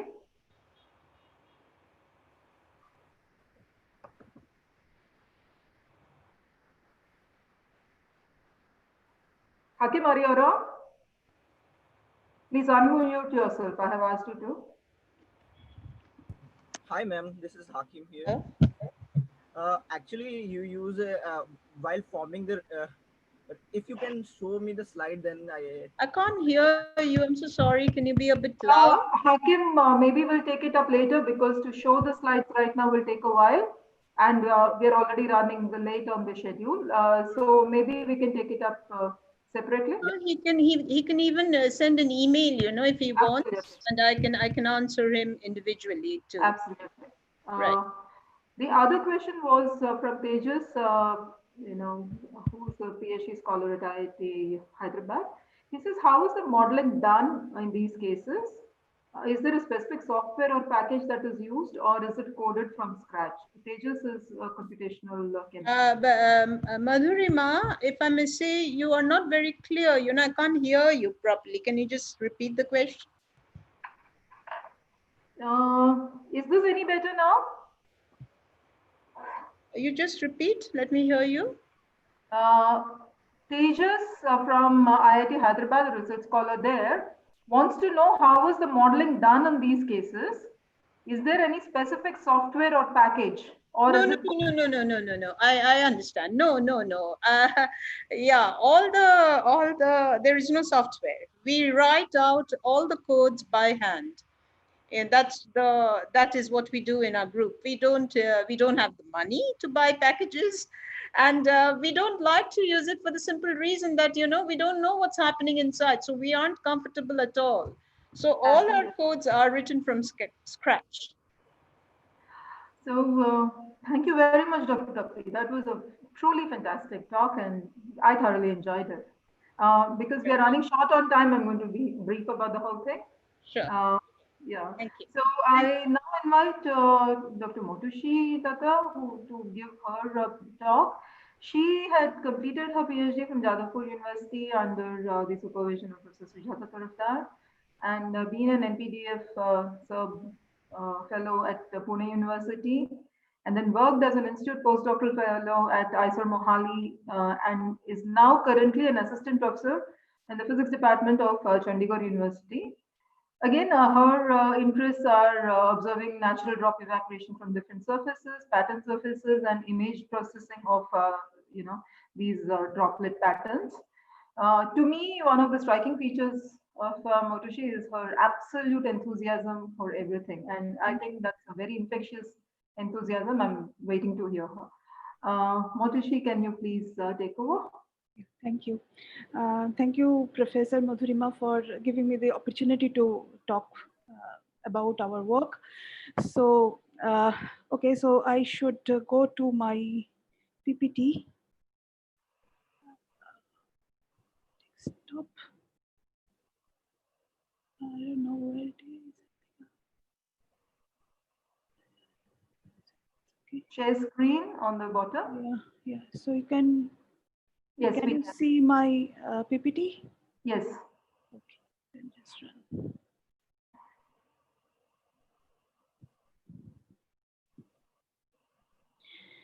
So is it visible? Yes. Perfect. Okay. So so long from yesterday we have heard about the mechanism of drop drying. Most of the people talk about that. The mechanism of the drop during drying, pattern formation, and all. So my talk is a little bit different from that because so far I have also worked on this field like more than like near about 10 years. So now I'm trying to incorporate this mechanism with the image processing. So not moving. Yeah. So first see the patterns. Here you can see that the coffee ring, this is very well-known thing. So coffee ring by carbon nanotube. Then when these constituent changes of the drop, the patterns also changing. And here you can see that the coffee ring with sugar, without sugar. Also you can see the blood, that is biofluid.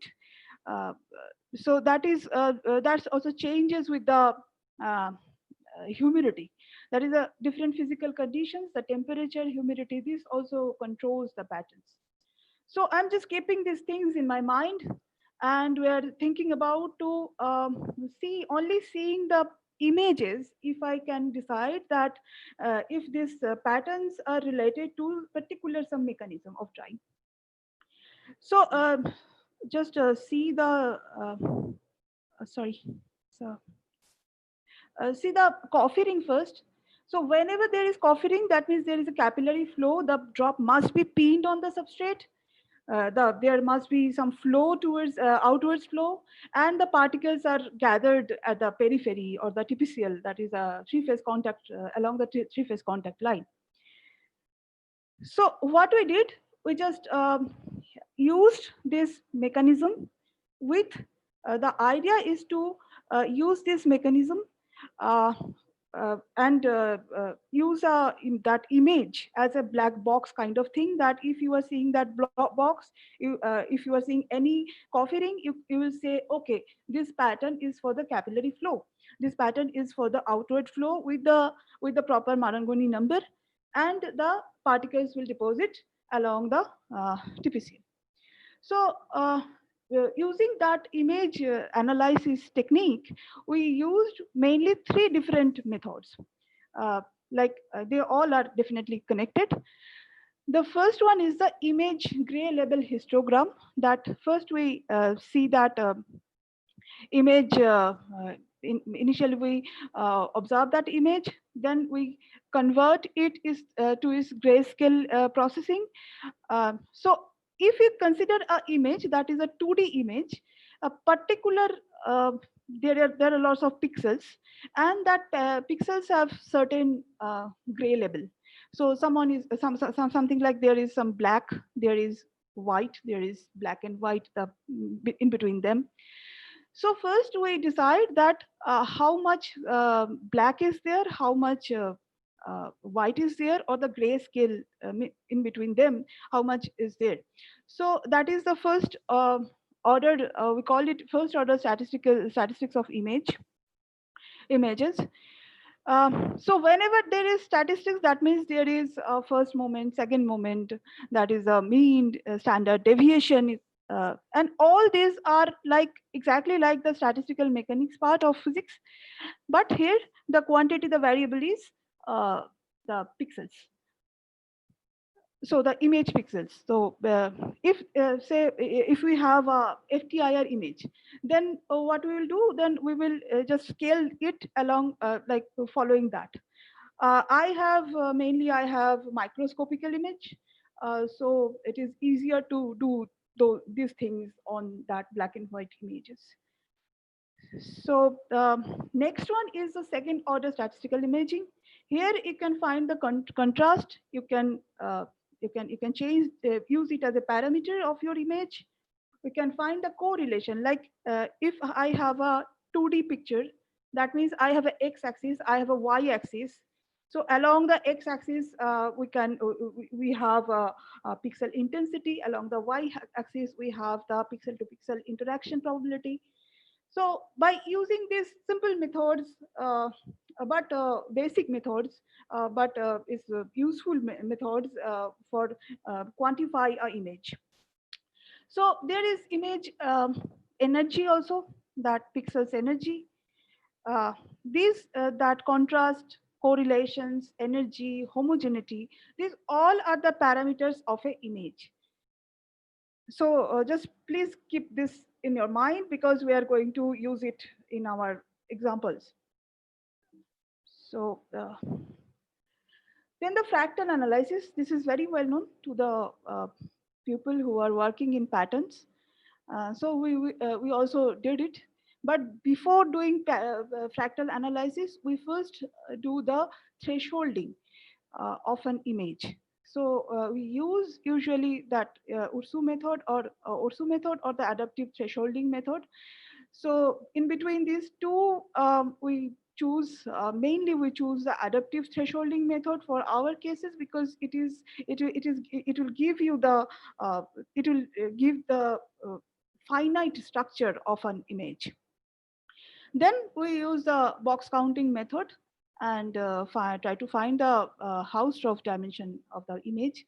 But I have to mention that it is not always true that any image will be fractal, but we can find the dimension, and that dimension can be like any order. And then after finding the dimension, we can decide that if it is a fractal or not.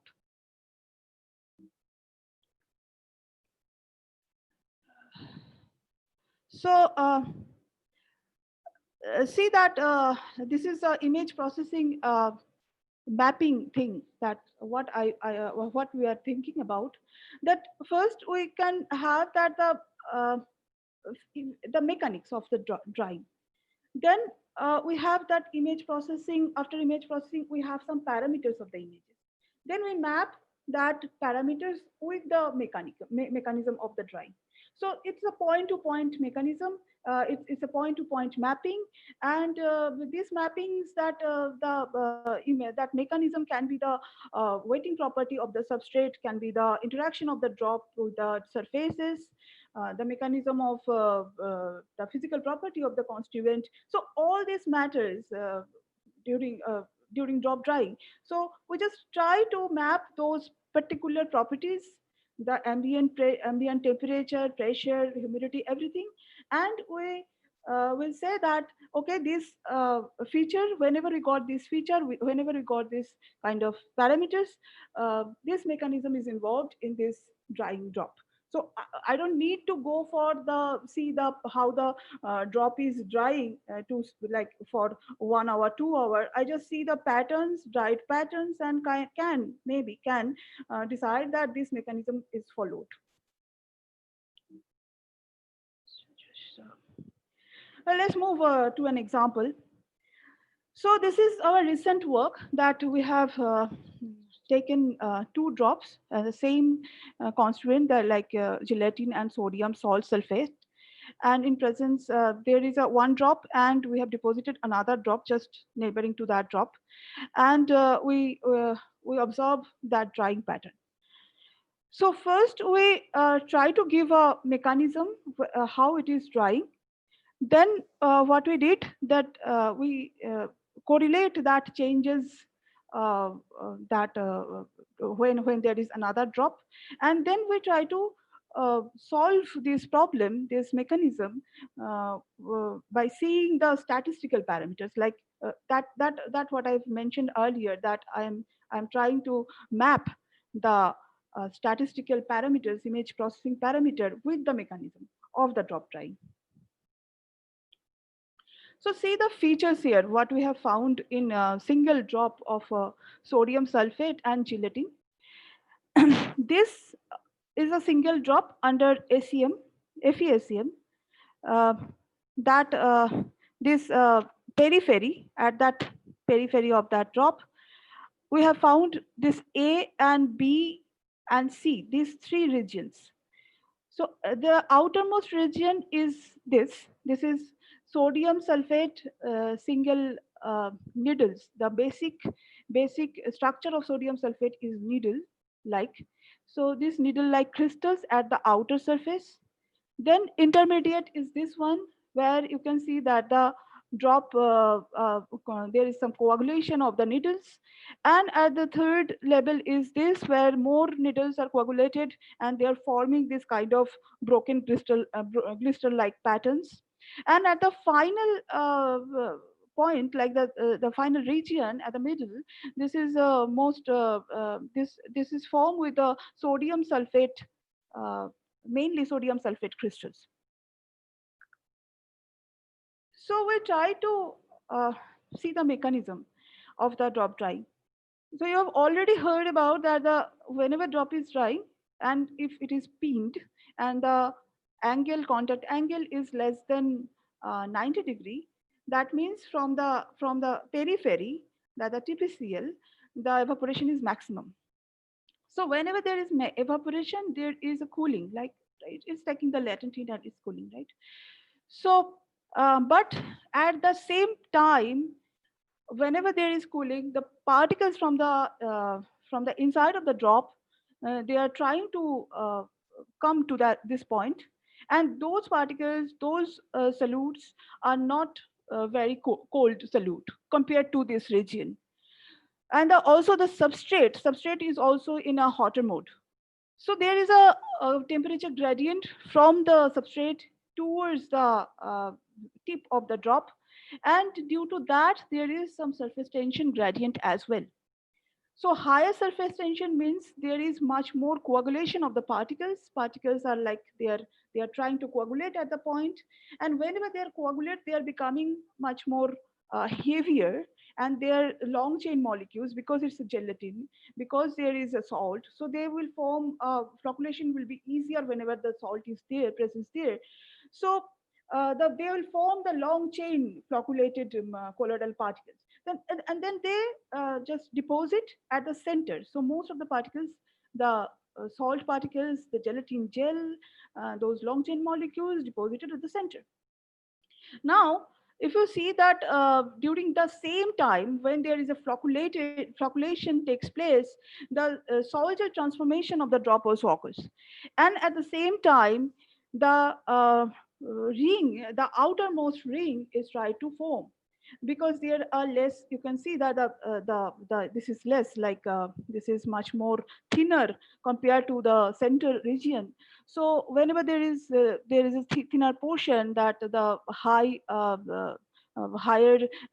curvature, that means the particles are not able to move to the center now. Now they are just like they just move from the center to the outward. There is some outward flow, but and after outward flow, the Marangoni number is very less. They can't go back to the center. So that particles just deposited at the ring. So those particles are the needles of the drop. Then at the second ring, there are much more water presence here. So now whenever there is water, they have time, they try to coagulate. Now the crystals are try to like attach to each other. They try to form uh, that blister like thing. And at the center, definitely much more number of particles are there. Gelatin polymer is there. So all for all of these constituents, they are making that more rigorous pattern. So you can see that this is the glister, broken glister like pattern, where the needles form this kind of thing. And if I increase the humidity by, this is RH percentage. So if I increase the RH percentage, that means the needles are forming this this thing will get more time to attach to each other. And when the RH is lesser, needles didn't get much more time to attach to each other, and they just left out like this way. So now we have moved to the interacting drop. So we have in mind that whenever there is a humidity high, that means the needle will get time to coagulate. They will can form that blister-like pattern. So this thing definitely supports in our interacting drop features also. If you see this region B, here two drops are sitting neighboring to each other, and so that uh, the concentration of vapor is much higher, because they simultaneously evaporation is there now. So that's why the concentration of vapor at this B point is much higher than A and C. So at B, we found this kind of much more organized needle structures organized in this blister form. But at the rarer portion, we have found this kind of thing. Like the needles are like they are just broken. They are forming small attachments. This is not very prominent one. So these are the features that mainly came when we did this experiment. Now I know the mechanism of this drop, so I'm trying to see that what is the image gives me exactly what the image parameters are. So what we have found that for histogram intensity histogram, that for single drop, this histogram is more flattening. These are more Gaussian types, and they have certain moments like there is mean, there is deviation, there's standard deviation, there is energy of the pixels. So if you see this image, this is x-axis, this is y-axis.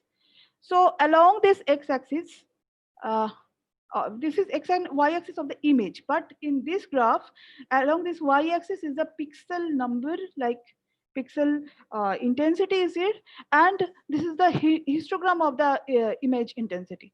So along this y axis, same thing we have tried on our interacting drop, and you can see, like you can distinguish it properly, like this is a kind of delta kind of function, but it is not a delta function, but it seems to be like it's a very sharp tip is there. So next we did the contrast thresholding and fractals. So we use the adaptive thresholding method for a single drop. You can see that the very small white parts also very visible with this adaptive thresholding method. But if we move to Orso method, it is not very clear that there are some particles in between these two glisters. There are some particles in between this kind of proper structure. So we see these things, and we try to find the this sorry. So we try to find the dimension of these images. For the dimension, you can say that there are some uh, fractals for this feature and this feature maybe, but this is totally failed for our glister pattern. So basically this glister pattern is kind of it's very discrete, so it's not very regular, so definitely maybe there is no fractals. So but there certainly have some dimension. So the adaptive thresholding method also done in interacting drops as well. Here also we can find this kind of thing, but as I said that in previous pattern, you see that the glisters have no fractal dimension, but here we have a fractal. So fractal is something that at least 10 decade it will be a straight line. But in interactive part, There is a they follow the fractal nature, but in uh, uh, single drop there is no fractal in the blister part. This is Orsu method, but as I said, that Orsu method is failed in our case, but maybe it can be, but if the different, if there is some different system, that maybe this can be a very successful one. So these are the parameters. This is a short form, like I'm just trying to show that the homogeneity is there. There are many things that for the single drop, this is a uh, image parameters mainly. This is for interactive drop. So we can, like whenever we did that t testing, we have found that this is they varies a lot. So pros and cons of this thing, that we need, if I try to map, then, and if I have a huge database of image, then statistical image processing can be a remarkable tool to understand drying mechanism just by seeing the dried drop pattern. The problem is, still we are working on that. We need a make a huge database. We need lots of observe lots of drops. Mainly, I'm focusing nowadays on biofluids, like blood or CSF. So those things. So we need a lots of drops, lots of patterns, dried patterns, see the lots of mechanism, and try to make a huge database. This is a cons, that we need a huge database to quantify this thing. So these are the references mainly. I took my features and the working principles. So uh, they are my collaborator. Mainly, this work is mainly done with Shoptoshi. Shoptoshi is a lecturer in Exeter University. And definitely, I'm attached to CNPSC group for my life, like it's a lifetime group. So my supervisor is Professor Shujata Tarofdar. Kapudidi is one of the collaborators I've worked for a long time. Recently, I have started collaborating with a group of IIT Roper. That is Professor S.K. Dash, Shorit Kumar Dash is there. So I'm trying to collaborate with them. And that's it. Thank you. So that was an excellent talk, to say the Thank least. you. Absolutely. I mean, uh, this is possibly the need of the hour, because we understand the complexity in drawing drops and the various structures that are formed, and to analyze them, there is going to be a need to fall back on a lot of modeling, image analysis and modeling. I really enjoyed the talk. Dr. Tapti has a comment to make. Dr. Tapti, can you comment? Can you hear me? Yes. Yeah, yeah. Yeah. So actually, I wanted to make a comment on the better arrangement of the needles that you said, Motoshi, at the neighborhood of the two interacting droplets. If you move to the periphery, you said that the needles weren't very arranged. And I just think the reason could be, as you correctly pointed out, that the water vapor being high, where the two droplets are very close together, Mhm. there is a suppression of evaporation rate there, which means that there is more time in the solute to remain in the solvent base and reorient and rearrange themselves to obtain the minimum energy configuration. Exactly, exactly. Whereas where there is a high rate of evaporation, the basic, holding solvent is evaporated and they just get deposited and they don't get so much time to rearrange themselves. I think, I mean, listening to you, Yeah, that yeah. could be one of the reasons. Yeah. That is we have already discussed in our paper also, that we are getting much more time to form that the needles, not we, the needles are getting much more time to form that glister thing. Yeah, getting time to rearrange Yes, themselves. yes, yes, Yes, yes, yes, yes, yes. yes. Wonderful, wonderful. We have one question from the YouTube live. This is from Anjula Chaudhary, who asks, what is the significant difference between droplets of anemic and non-anemic blood droplets? Okay, so if you see that I can't share it now, can I? You could still go back and share your screen Yeah. if you feel like. Okay, so this one. Yeah. So this is the first slide, I guess. Second slide, yeah, this one. So you can see that the cracks formed in the anemic patient, the blood of the anemic patient, that the cracks are very prominent. Uh, there are quite the difference between the two consequent cracks are very large. And for the non-anemic patient, this is much different. Like you can see that totally, you can see that. And see, you have to keep in your mind that these all dried patterns are done in the same. See, I mean, what I can see is a black slide. Uh, yeah, sorry. Slide. Oh, you can't see the slide? No, it says end of slideshow. Click to edit is what I'm seeing both on YouTube and here.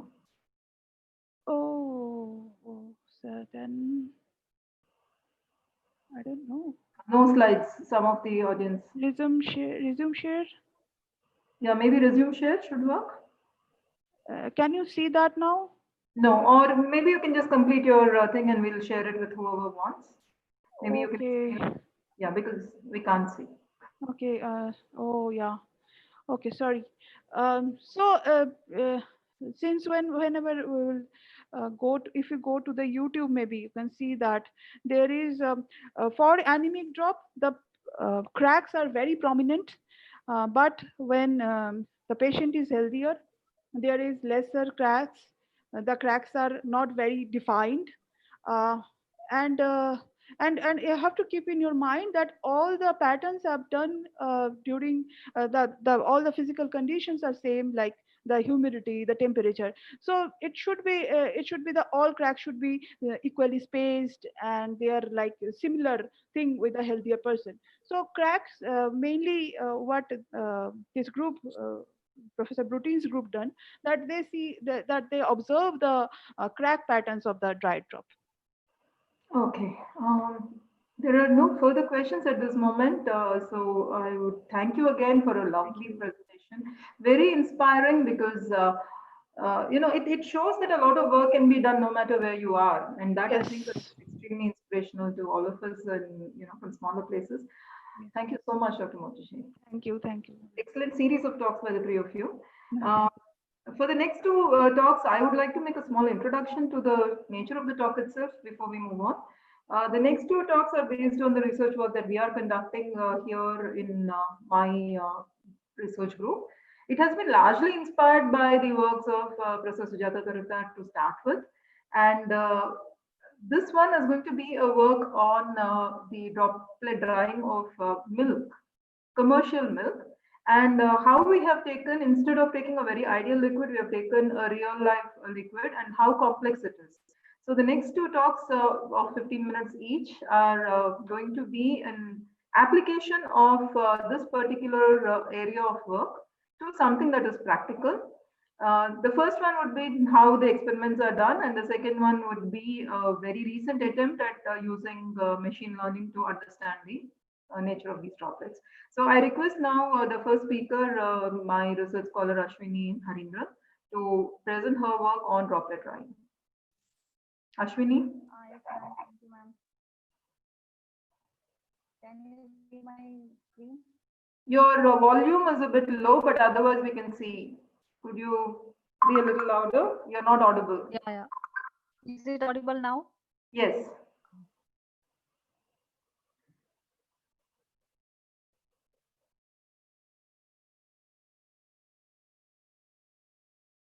Can you see my screen right now? Yes, you can go ahead. Okay, ma'am. Hello, everyone. Thank you for giving me this opportunity. So here, like from yesterday onwards, we are hearing about how droplet patterns are formed. What are the theory behind those things? How the images can be analyzed. Now Mautishi ma'am and Tapti Datta ma'am told how that can be modeled and everything. So I will be explaining a small experimental portion regarding this bright droplet patterns, and we Ashwini, are can you try and be a bit louder? I mean, either come closer to the mic or, okay, ma'am. Okay, ma'am. yeah, this is better. Please hang on to that. Okay. So now here we will discussing about the droplet drying patterns obtained during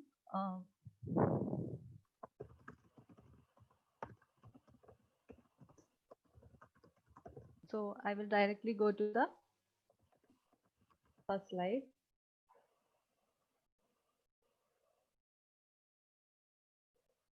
So what happens when a Your slide droplet is has not, yeah, fine, go ahead. sorry? Go ahead and be a little loud. Voice is Ah, not clear to everyone. okay. So what happens when a droplet is placed on a surface? So basically when a droplet is placed over a surface, wetting happens. Wetting is the ability of a liquid droplet to spread over a solid surface or an immersible liquid. So this was the thing that we were hearing from yesterday onwards, uh, how the wetting happens and how the patterns are formed. So spreading of the droplet depends upon the properties of both the liquid and the solid surface. So to the Young's gave the relation for this uh, for Young's gave the relationship to explain the contact angle and the interfacial tension between the solid and liquid, and the surface energy of the solid and mm, interfacial tension of the liquid. So he proposed the equation as gamma s is equal to gamma l into cos theta plus gamma sl to tell how the drop wets on a surface. Depending upon theta, he gave uh, he told us about how the wetting happens. That is, when theta is equal to 0 degree, there will be a excellent wetting. Whereas for and this surface will be known as hydrophilic surface because the droplet completely wets on the surface, and the when the theta contact angle is less than 90 degrees, it will be partial wetting or good wetting. And in the case of theta greater than 90 degrees, there will be poor wetting. There won't be a wetting, and this surface will be mainly known as hydrophobic surface. So while simultaneously during when the wetting happens simultaneously, evaporation also happens when a droplet is placed on the surface.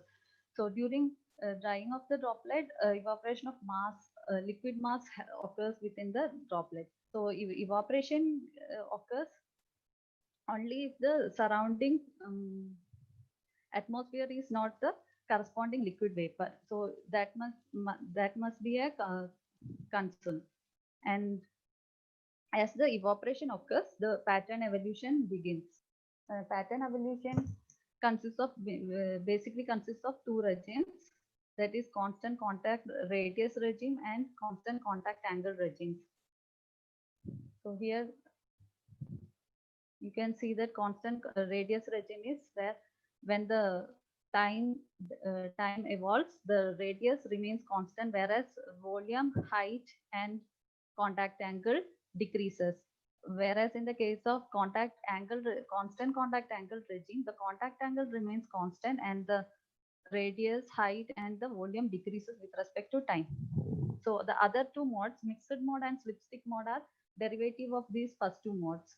Mixed mode is where when both constant radius regime and constant contact angle regime occurs. That is for the in almost all the cases, constant radius regime is followed by constant contact angle regime.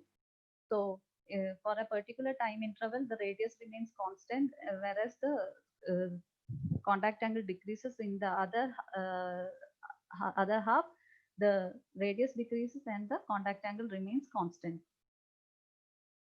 And in the case of slipstick mode, uh, at first the radius sticks, that is the radius gets pinned, and then it slips, that is deepening occurs, and then again sticks, the radius again sticks.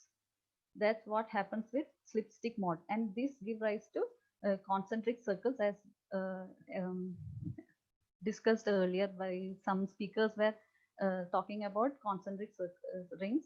So this is basically due to slipstick mode.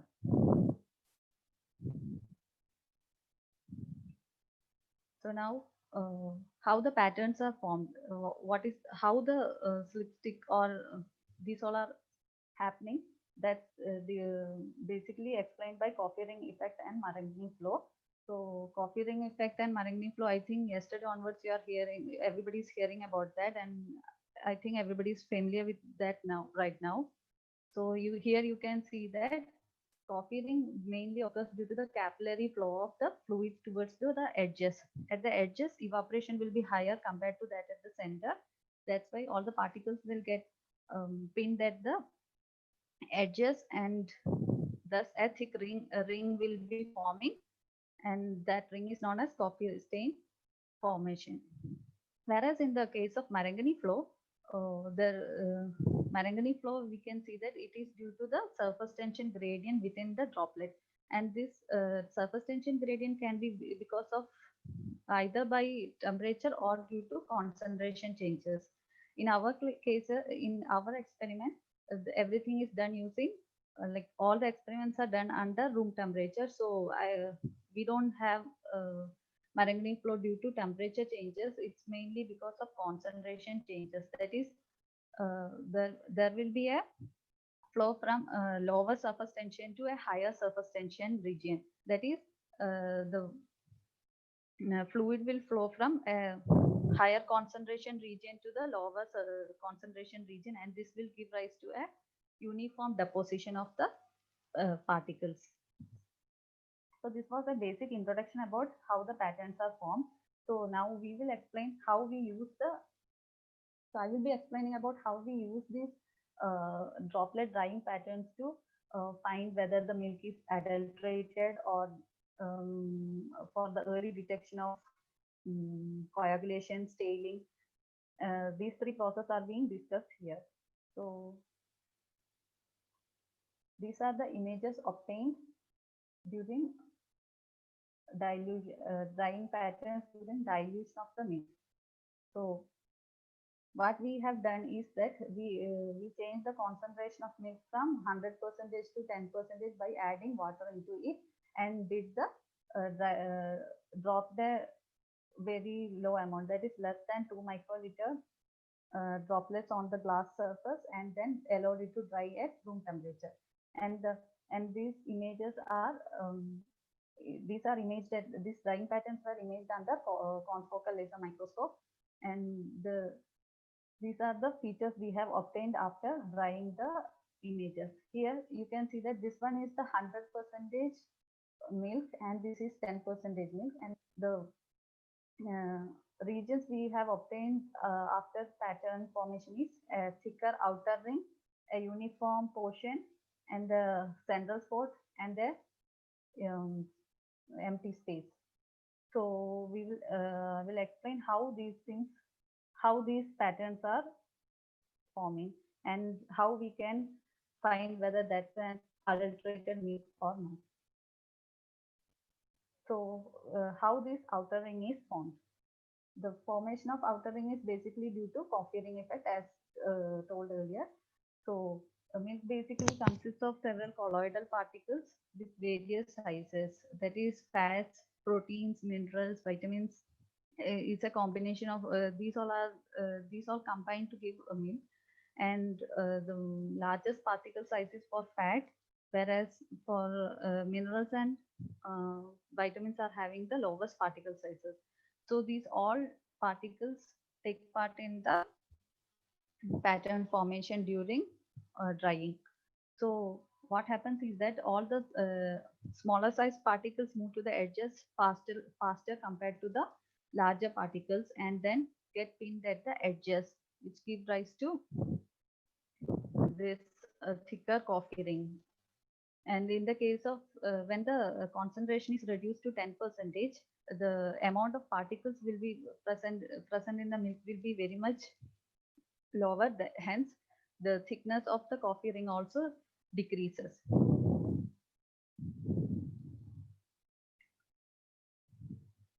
So here we can see that as the concentration decreases, the coffee ring also decreases. Now we will talking about the uniform portion within the droplet, how this is formed. This is formed due to Marangoni flow. That is, when particles are moving to the edges due to coffee ring, there will be a concentration variation within the droplet, and hence a Marangoni flow occurs. So when the particles are moving to the edges, almost all the particles are moved to the edges due to Marangoni flow. Some of them moves back to the central portion. So due to that, the heavier particles will combine the smaller particles, and they are uniformly spread across the whole droplet, hence giving rise to uniform deposition.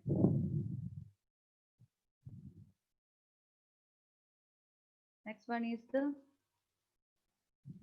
empty space or the central spots.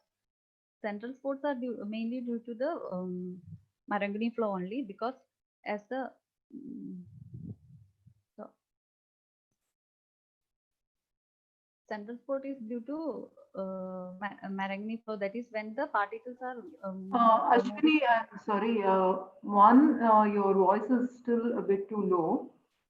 I think you have to hold your mic closer, and two, you have to be a bit quick. Okay, ma'am. Now can you hear it properly? Much better. Please continue that way. Okay, ma'am. So there will be empty space in the central portion of lower concentrations,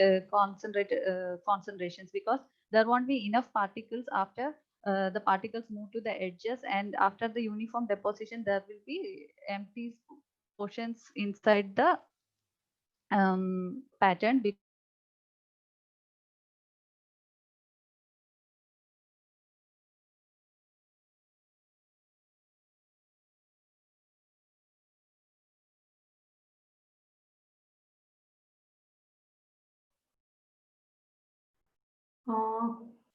Can the others hear her?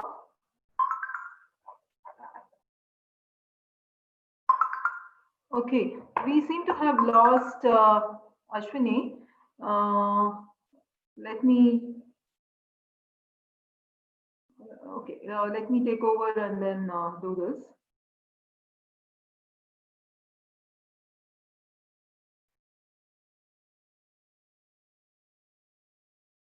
Ashwini, you're back.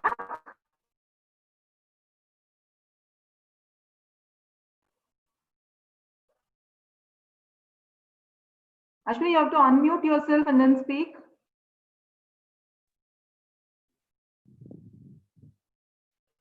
Can you please unmute yourself? Yeah. Yeah, now continue, please.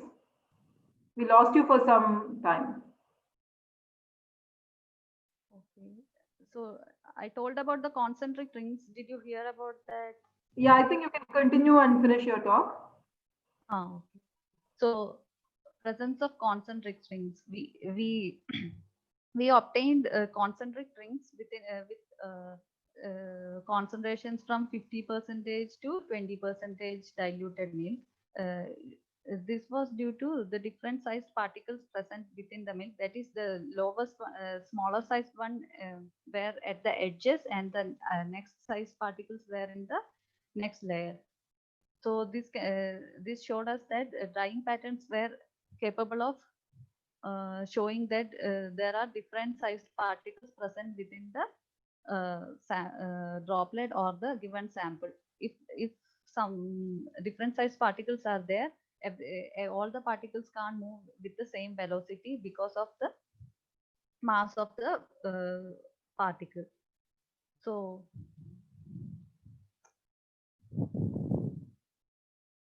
these were the things we observed from the diluted milk samples.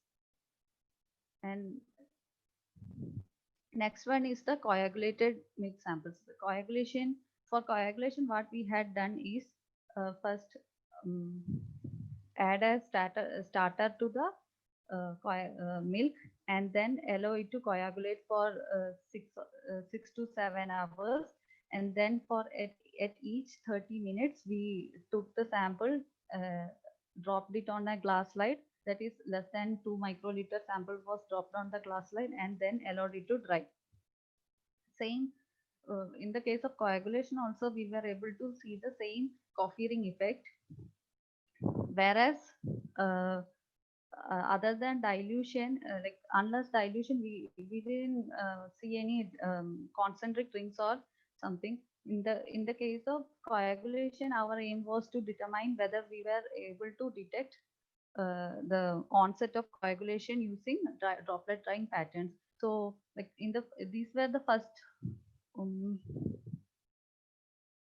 3 hours of the these were the droplets dried for first 3 hours, and these all were actually similar, and these belong to the first stage of coagulation. The first stage of coagulation is basically pre-gel formation. That is when we add the starter curd into the milk, the bacteria into present in the milk converts the lactose into lactic acid, and then this lactic acid, um, by the presence of lactic acid, the casein particles, proteins present in the milk gets deteriorate, like they get detached from them within the milk, and then they get precipitated within the milk, giving a coagulant. So in between this process, the dissociation of calcium and phosphorus present in the milk also happens. So these all, when these all happens together, the coagulation occurs. In the first few stages, we were not able to see any such changes, but in the second set of images, we could see that there were clumps of like you can see the formation of clumps within the dried patterns. These showed that the flocculation process, that is the proteins were coming together due to electrostatic attraction. As they lost their um, electrostatic repulsive forces, it was becoming lesser because of the presence of acid H plus ions within the milk. So due to that, the flocks were appearing all over the dried patterns, and it was clearly visible. So this set of dried patterns showed that from H onwards, that is after 3 hours, the onset of coagulation, that is flocculation, was observed. And in the final stage, we can see that the whole flocks came together and became a thicker coagulant. So we were able to see the final gel formation within the droplet.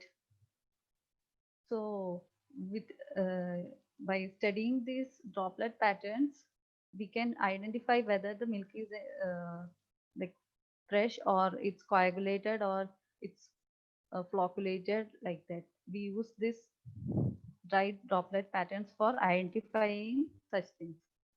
And the third process I will be explaining is staling.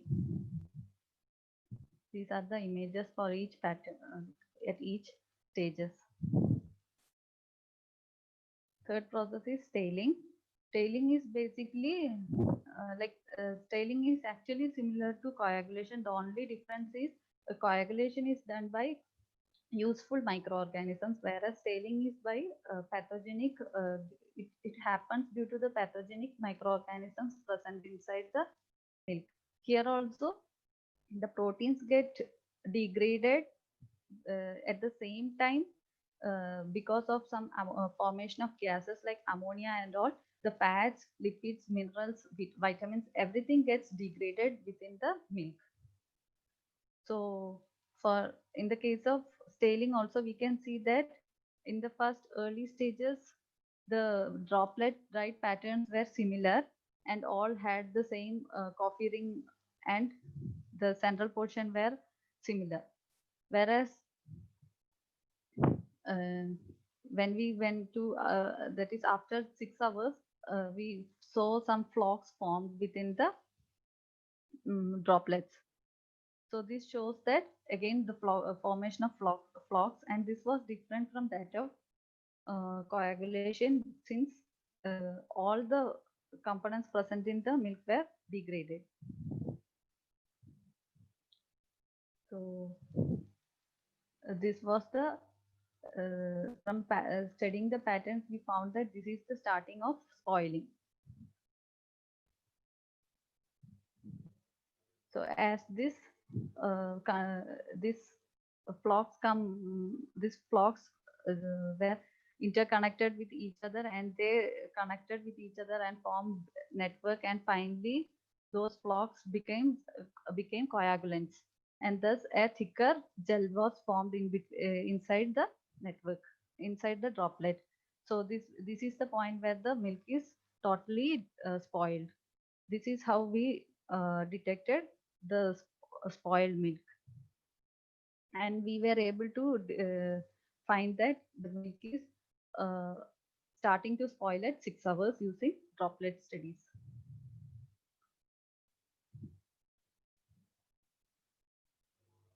So that's it. Using droplet drying studies, we studied about dilution, coagulation, and staling. In the case of dilution, we found that we can find the adulterated milk, whether if it's 100% or 80% milk, or 10% or 20% milk. Within looking at the pattern itself, we were able to identify the differences. Similarly, in the case of coagulation and staling, we were able to find both flocculation time and the coagulation time. Similarly, parallelly, we were doing a dielectric study also, but we found that dielectric study was much better than, like, it gave the results. It was more precise than drying pattern, because it gave the results, like, if the coagulation happened at 4 hours, in dielectric results we were obtaining it at 3.5 hours or 3 and 45 minutes, like that. So it was somewhat quicker than droplet drying studies. And the patterns formed here are explained by Coffering effect and the Marangoni effect. This is like Ashwini, there are multiple comments that they can't hear you. I think that if you can quickly summarize, it would be good.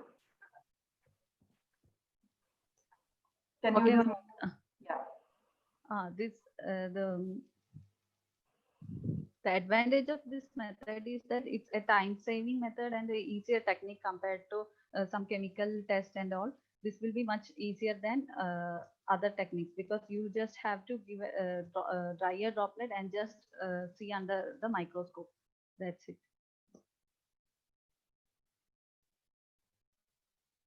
These are the references.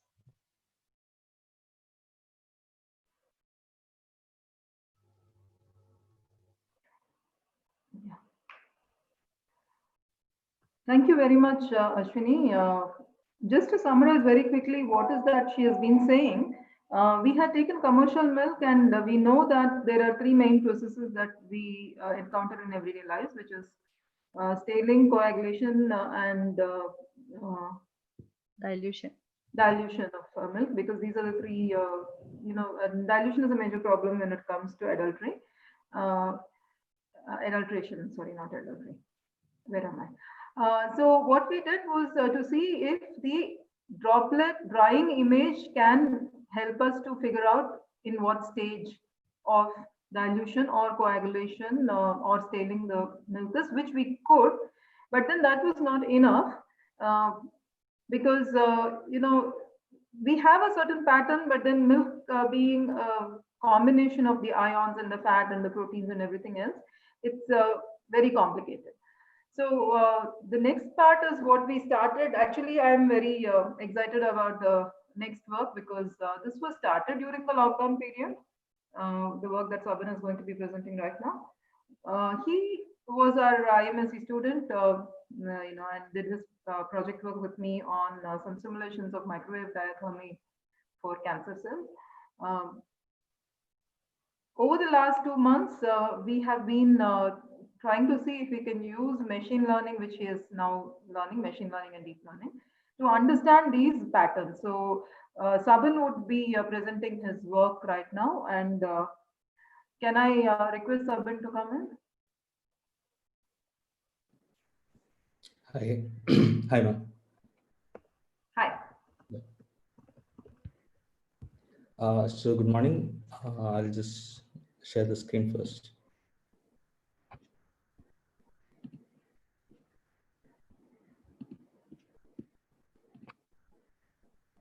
Yeah. Can you see the screen? Yes, Sabin, go Yeah. ahead.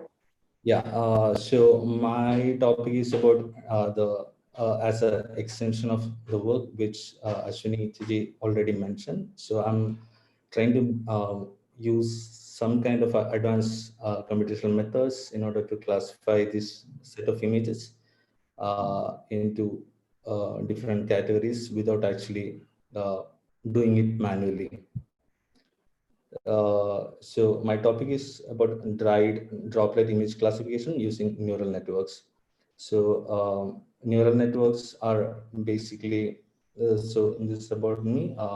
I did my master's in physics, and the whole outline about the presentation is split into 4 categories. The objective of what exactly we are doing this research, and the second one is going to be why we have to think about a slightly different method from what we are actually used to do, kind of analytic method or typical traditional methods, why we have to think about something more advanced and more into computational modeling. And the method I'm going to use is neural network. This is a part of artificial intelligence and deep learning technology, which came in mid 20th century, but it wasn't popular back then, and now it is getting more popularity. And the fourth section is going to be how we actually approach the problem. So the objective is about the we have a huge pool of images from different categories, which the previous speaker already mentioned. We have diluted milk, and we have coagulated milk, and the third category is the spoiled or stale milk. So how we can actually do this image classification without manually doing it. So once we have this image, we just capture the image, give it to the model which we already built, and see how it performs and how what kind of result is giving out.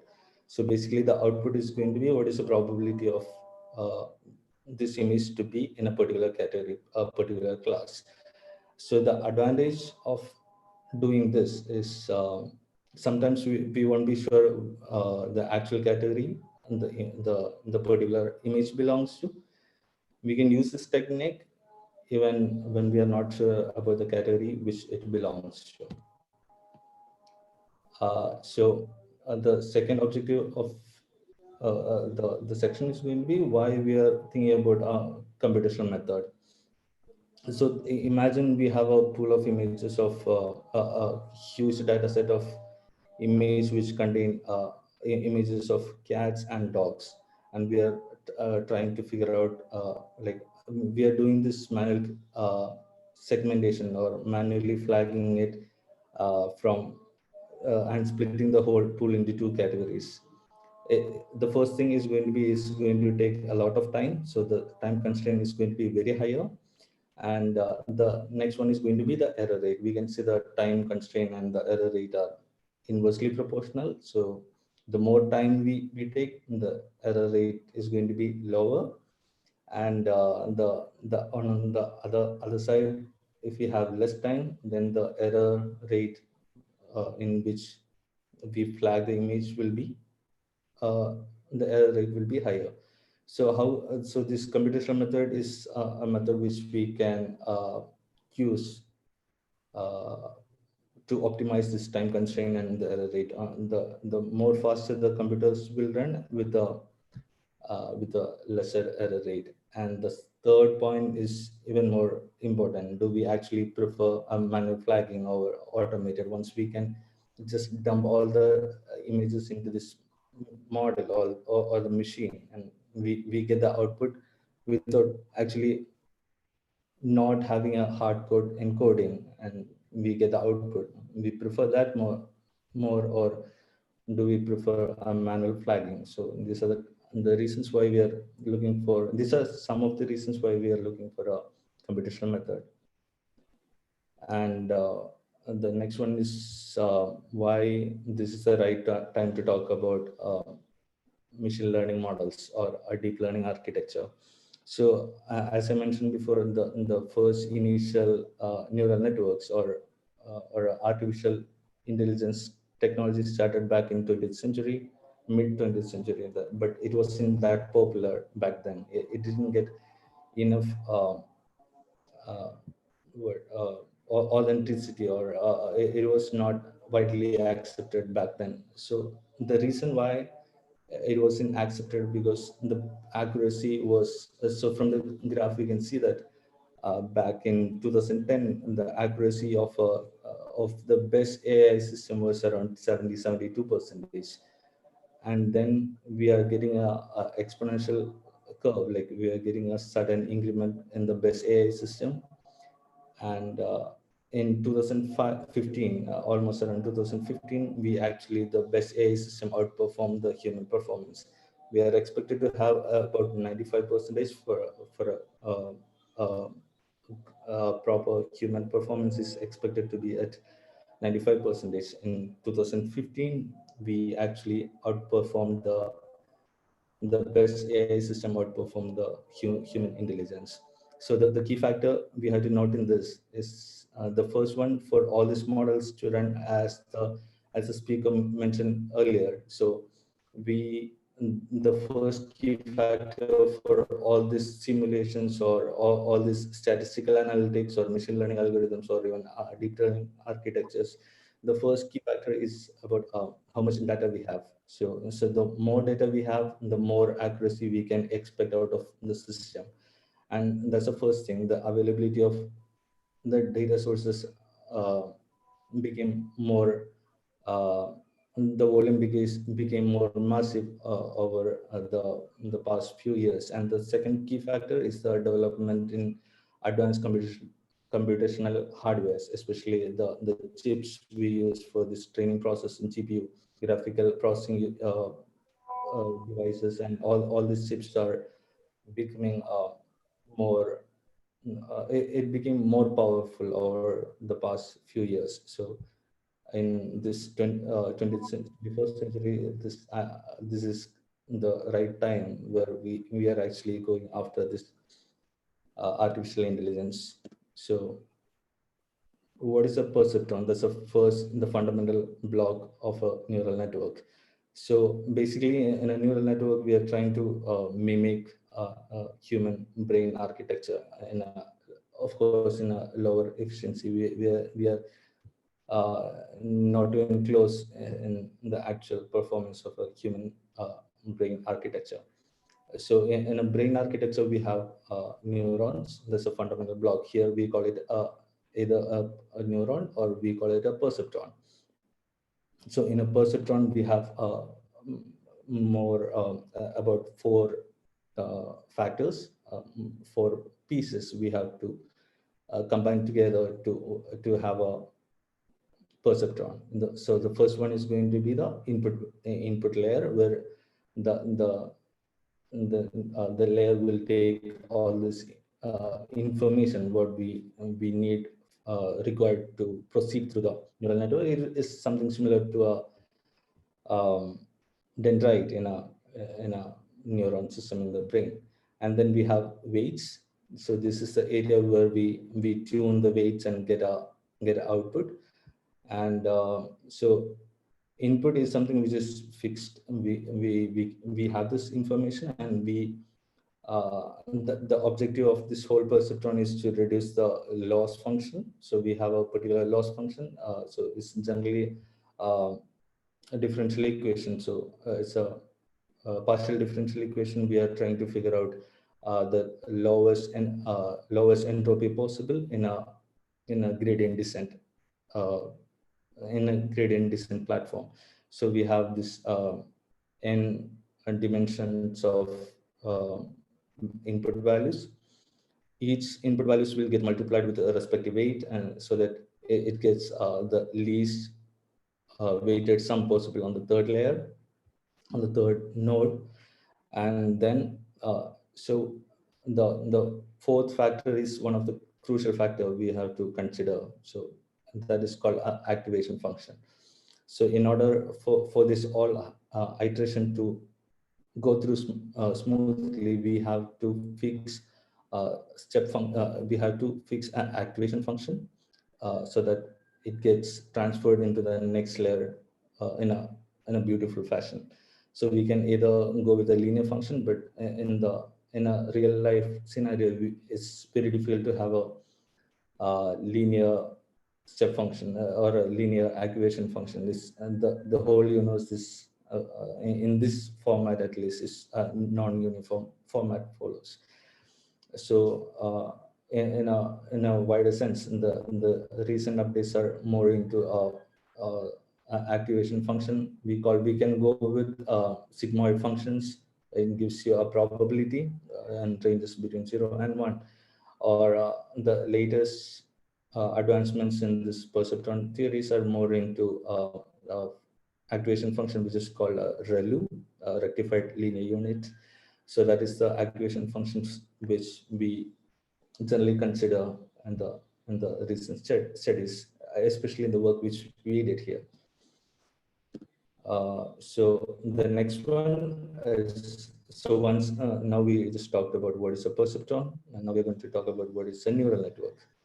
So a neural network is different stacks of these perceptrons altogether. So the input layer is going to be same as we already mentioned, and the first dotted line indicates the area where we have this output coming out from the first perceptron, and then it moves to a hidden layer network, H1, H2, etc. Hn. So this is the area where it actually have a iterative process in which this gradient descent occurs and find the lowest entropy possible in the whole network. And then the H1 will act as the second node or the secondary perceptron, and then it does the same thing, and it acts like a second perceptron, give the output to the next layer, H2. It passed through the whole network, and we get the output in the last layer. That's the third layer, or third in the outmost layer. So this is the area where so we can have let's say on a general sense, we can have two types of problems. We either want to get a single value as a regression problem, or we can have a classification problem. In this particular case, we are classifying this whole image segments into three categories.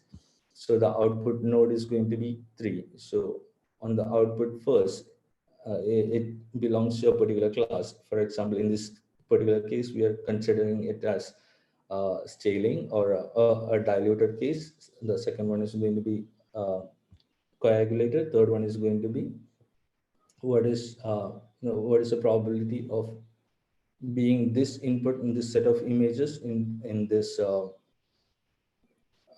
being a scaling profile, which so the output is going to be a different activation function is going to be generally on a is going to be a softmax activation function we use. So it gives you the output as a probability of this set of data which comes from this input layer belongs to this particular class. So that is like stacks of input layer to the output layer. So we have all this kind of hidden layers in between. So the once we push the data inside, the hidden layer is the area where it does all this magic and gives you the output as a on the last layer. Yeah, so now this is going to be the fourth segment of the presentation. We are going to talk about how we actually approach this particular problem. So on a very brief, we have four steps we have to follow. So we have collect the data, we have to collect the data. That's the first and key most important point in the whole process. The more data we have is it the better it works. So then the second one is going to be pre-processing, as the on the statistical imaging techniques we already mentioned about a few pre-processing techniques. So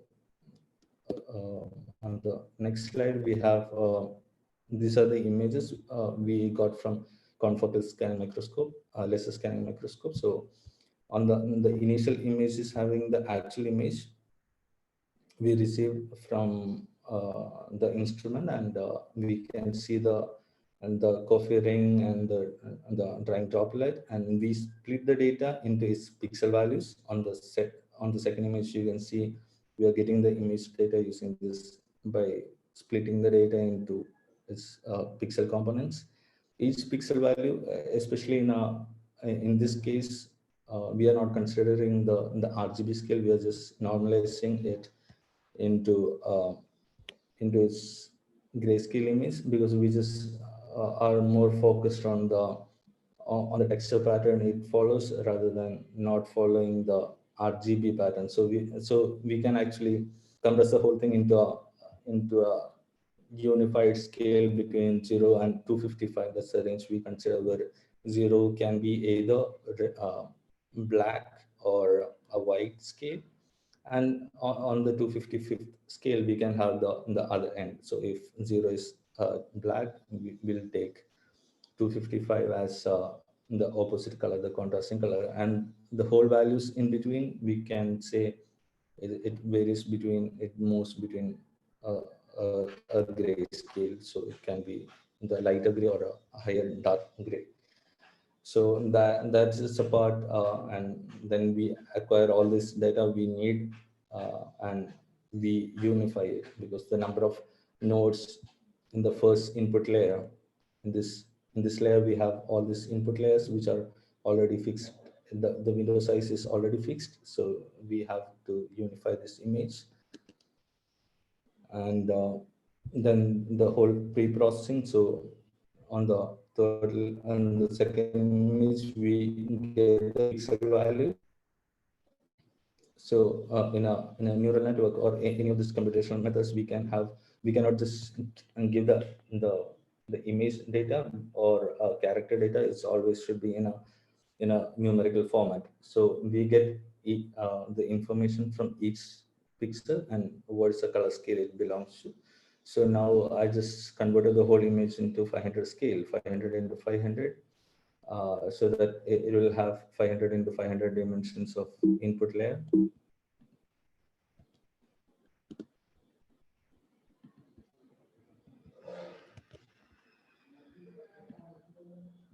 Yeah. So we convert the whole image into a pixel data, then feed the numerical pixel values into the input layer of the neural network, which we already created before. And then on the output layer, we get the probability of this particular image, the set of pixel values to be in this particular class. So on the output layer, we'll get probability of that set of pixel data to be uh, coagulated. It belongs to, what is the probability of that belongs to coagulated, and it gives all the three possibilities, or the probability of all the three classes, and the highest will be taken as the final class or final flag of this image. So they get the class probability out of the output node, and then we do this whole iteration again and again to get. So this is just the basic fundamental idea about how this neural networks works and how we actually approach the problem is slightly more complicated than I just explained here. So and there are different types of networks, like feed forward neural networks, CNN, convoluted neural networks. RNN, and there are way more advanced and complicated network systems existing. So this is just a fundamental idea about how we actually approach the problem. Then we do this whole iteration again as a cycle, so that we just find this errors, so and then push it back to the input and get the output again, do the whole iteration to get better accuracy or better model performance in the end. So as of now, we have reached around 85% accuracy in the whole system. So is the more data we get, we expect to have a slightly more better model, and this hidden layer networks and everything's kind of a trial based method. So it's not a fixed uh, structure we can always follow. So even that's the area we have to still work on, and with that, I think, yeah, so this is the area we actually put this input images, input layers, and then go through this whole cyclic process of image processing through this hidden layer networks, and then we get the output on the final layer, the probability of that being this particular class. With that, thank you. So thank you, Sabin. So I hope you have got an idea of what we were trying to do. That is to experimentally determine the droplet drawing patterns and then use deep learning to actually classify them and see if we can predict the state of the milk by just looking at the droplet that's drying. And right now our prediction accuracies are at around 85%. And there are a couple of questions for you, Sabin. One is from Arul Alden, basically our research scholar from the department, who says, why did you choose the step function? And please tell the advantages of using step function and machine learning. Okay, so once we have this whole images segment, we are supposed to have a non-linear function so that we can split the whole classes in a particular fashion. If we take a non-linear function, imagine we have a board of these small data points, and we are just using a linear function as a we can say a diagonal line, and we are taking a linear line for this splitting of the data. But it's not necessary that it should always follow a linear fashion. So we are supposed to have a non-linear function, so that we can go across this border and use a universal approximator, so that we can converge to a single point. It's not possible to do that on a linear activation function. So I didn't use a step function. It was just one example. We use ReLU, rectified linear unit, as an activation function. So and there are like 4, 5, or maybe more activation functions existing, linear, tanh, and we have sigmoid function is a type of activation function. But the latest studies, we expect we are getting more efficiency on ReLU. So it's all trial and error. So Yeah, Arul was on YouTube, and we have a question from Zoom. The first question was, is the comparison between different images done by graph theory? And I was saying it's done by deep learning. So the basic question is, how is the comparison process made? So did you use graph theory, or are you using something else? So okay, so again, so the whole images, let's say we have 100 images on a smaller scale. So the first thing is going to be, we split the data into two categories. We just consider 70% as a first one. It's not necessary that it should be 70. So, but on a convenience scale, we just take 70% on the first scale, the first segment, and the 30% for the second segment. So what we do, the process of training the neural network is done on the first segment of 70% of data. So that's the only images or the only segment of data which the neural network has already seen. And we train the whole network on this 70% data and then keep it aside. So we check the accuracy and everything on the particular one. So we have this model built on this 70% data.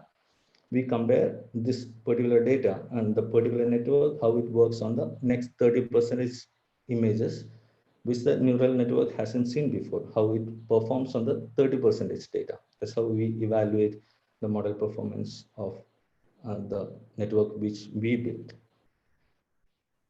Okay, thank you. I don't see any other questions right now. So I would like to thank all the speakers, and can I have the screen back, Sabin? Yeah.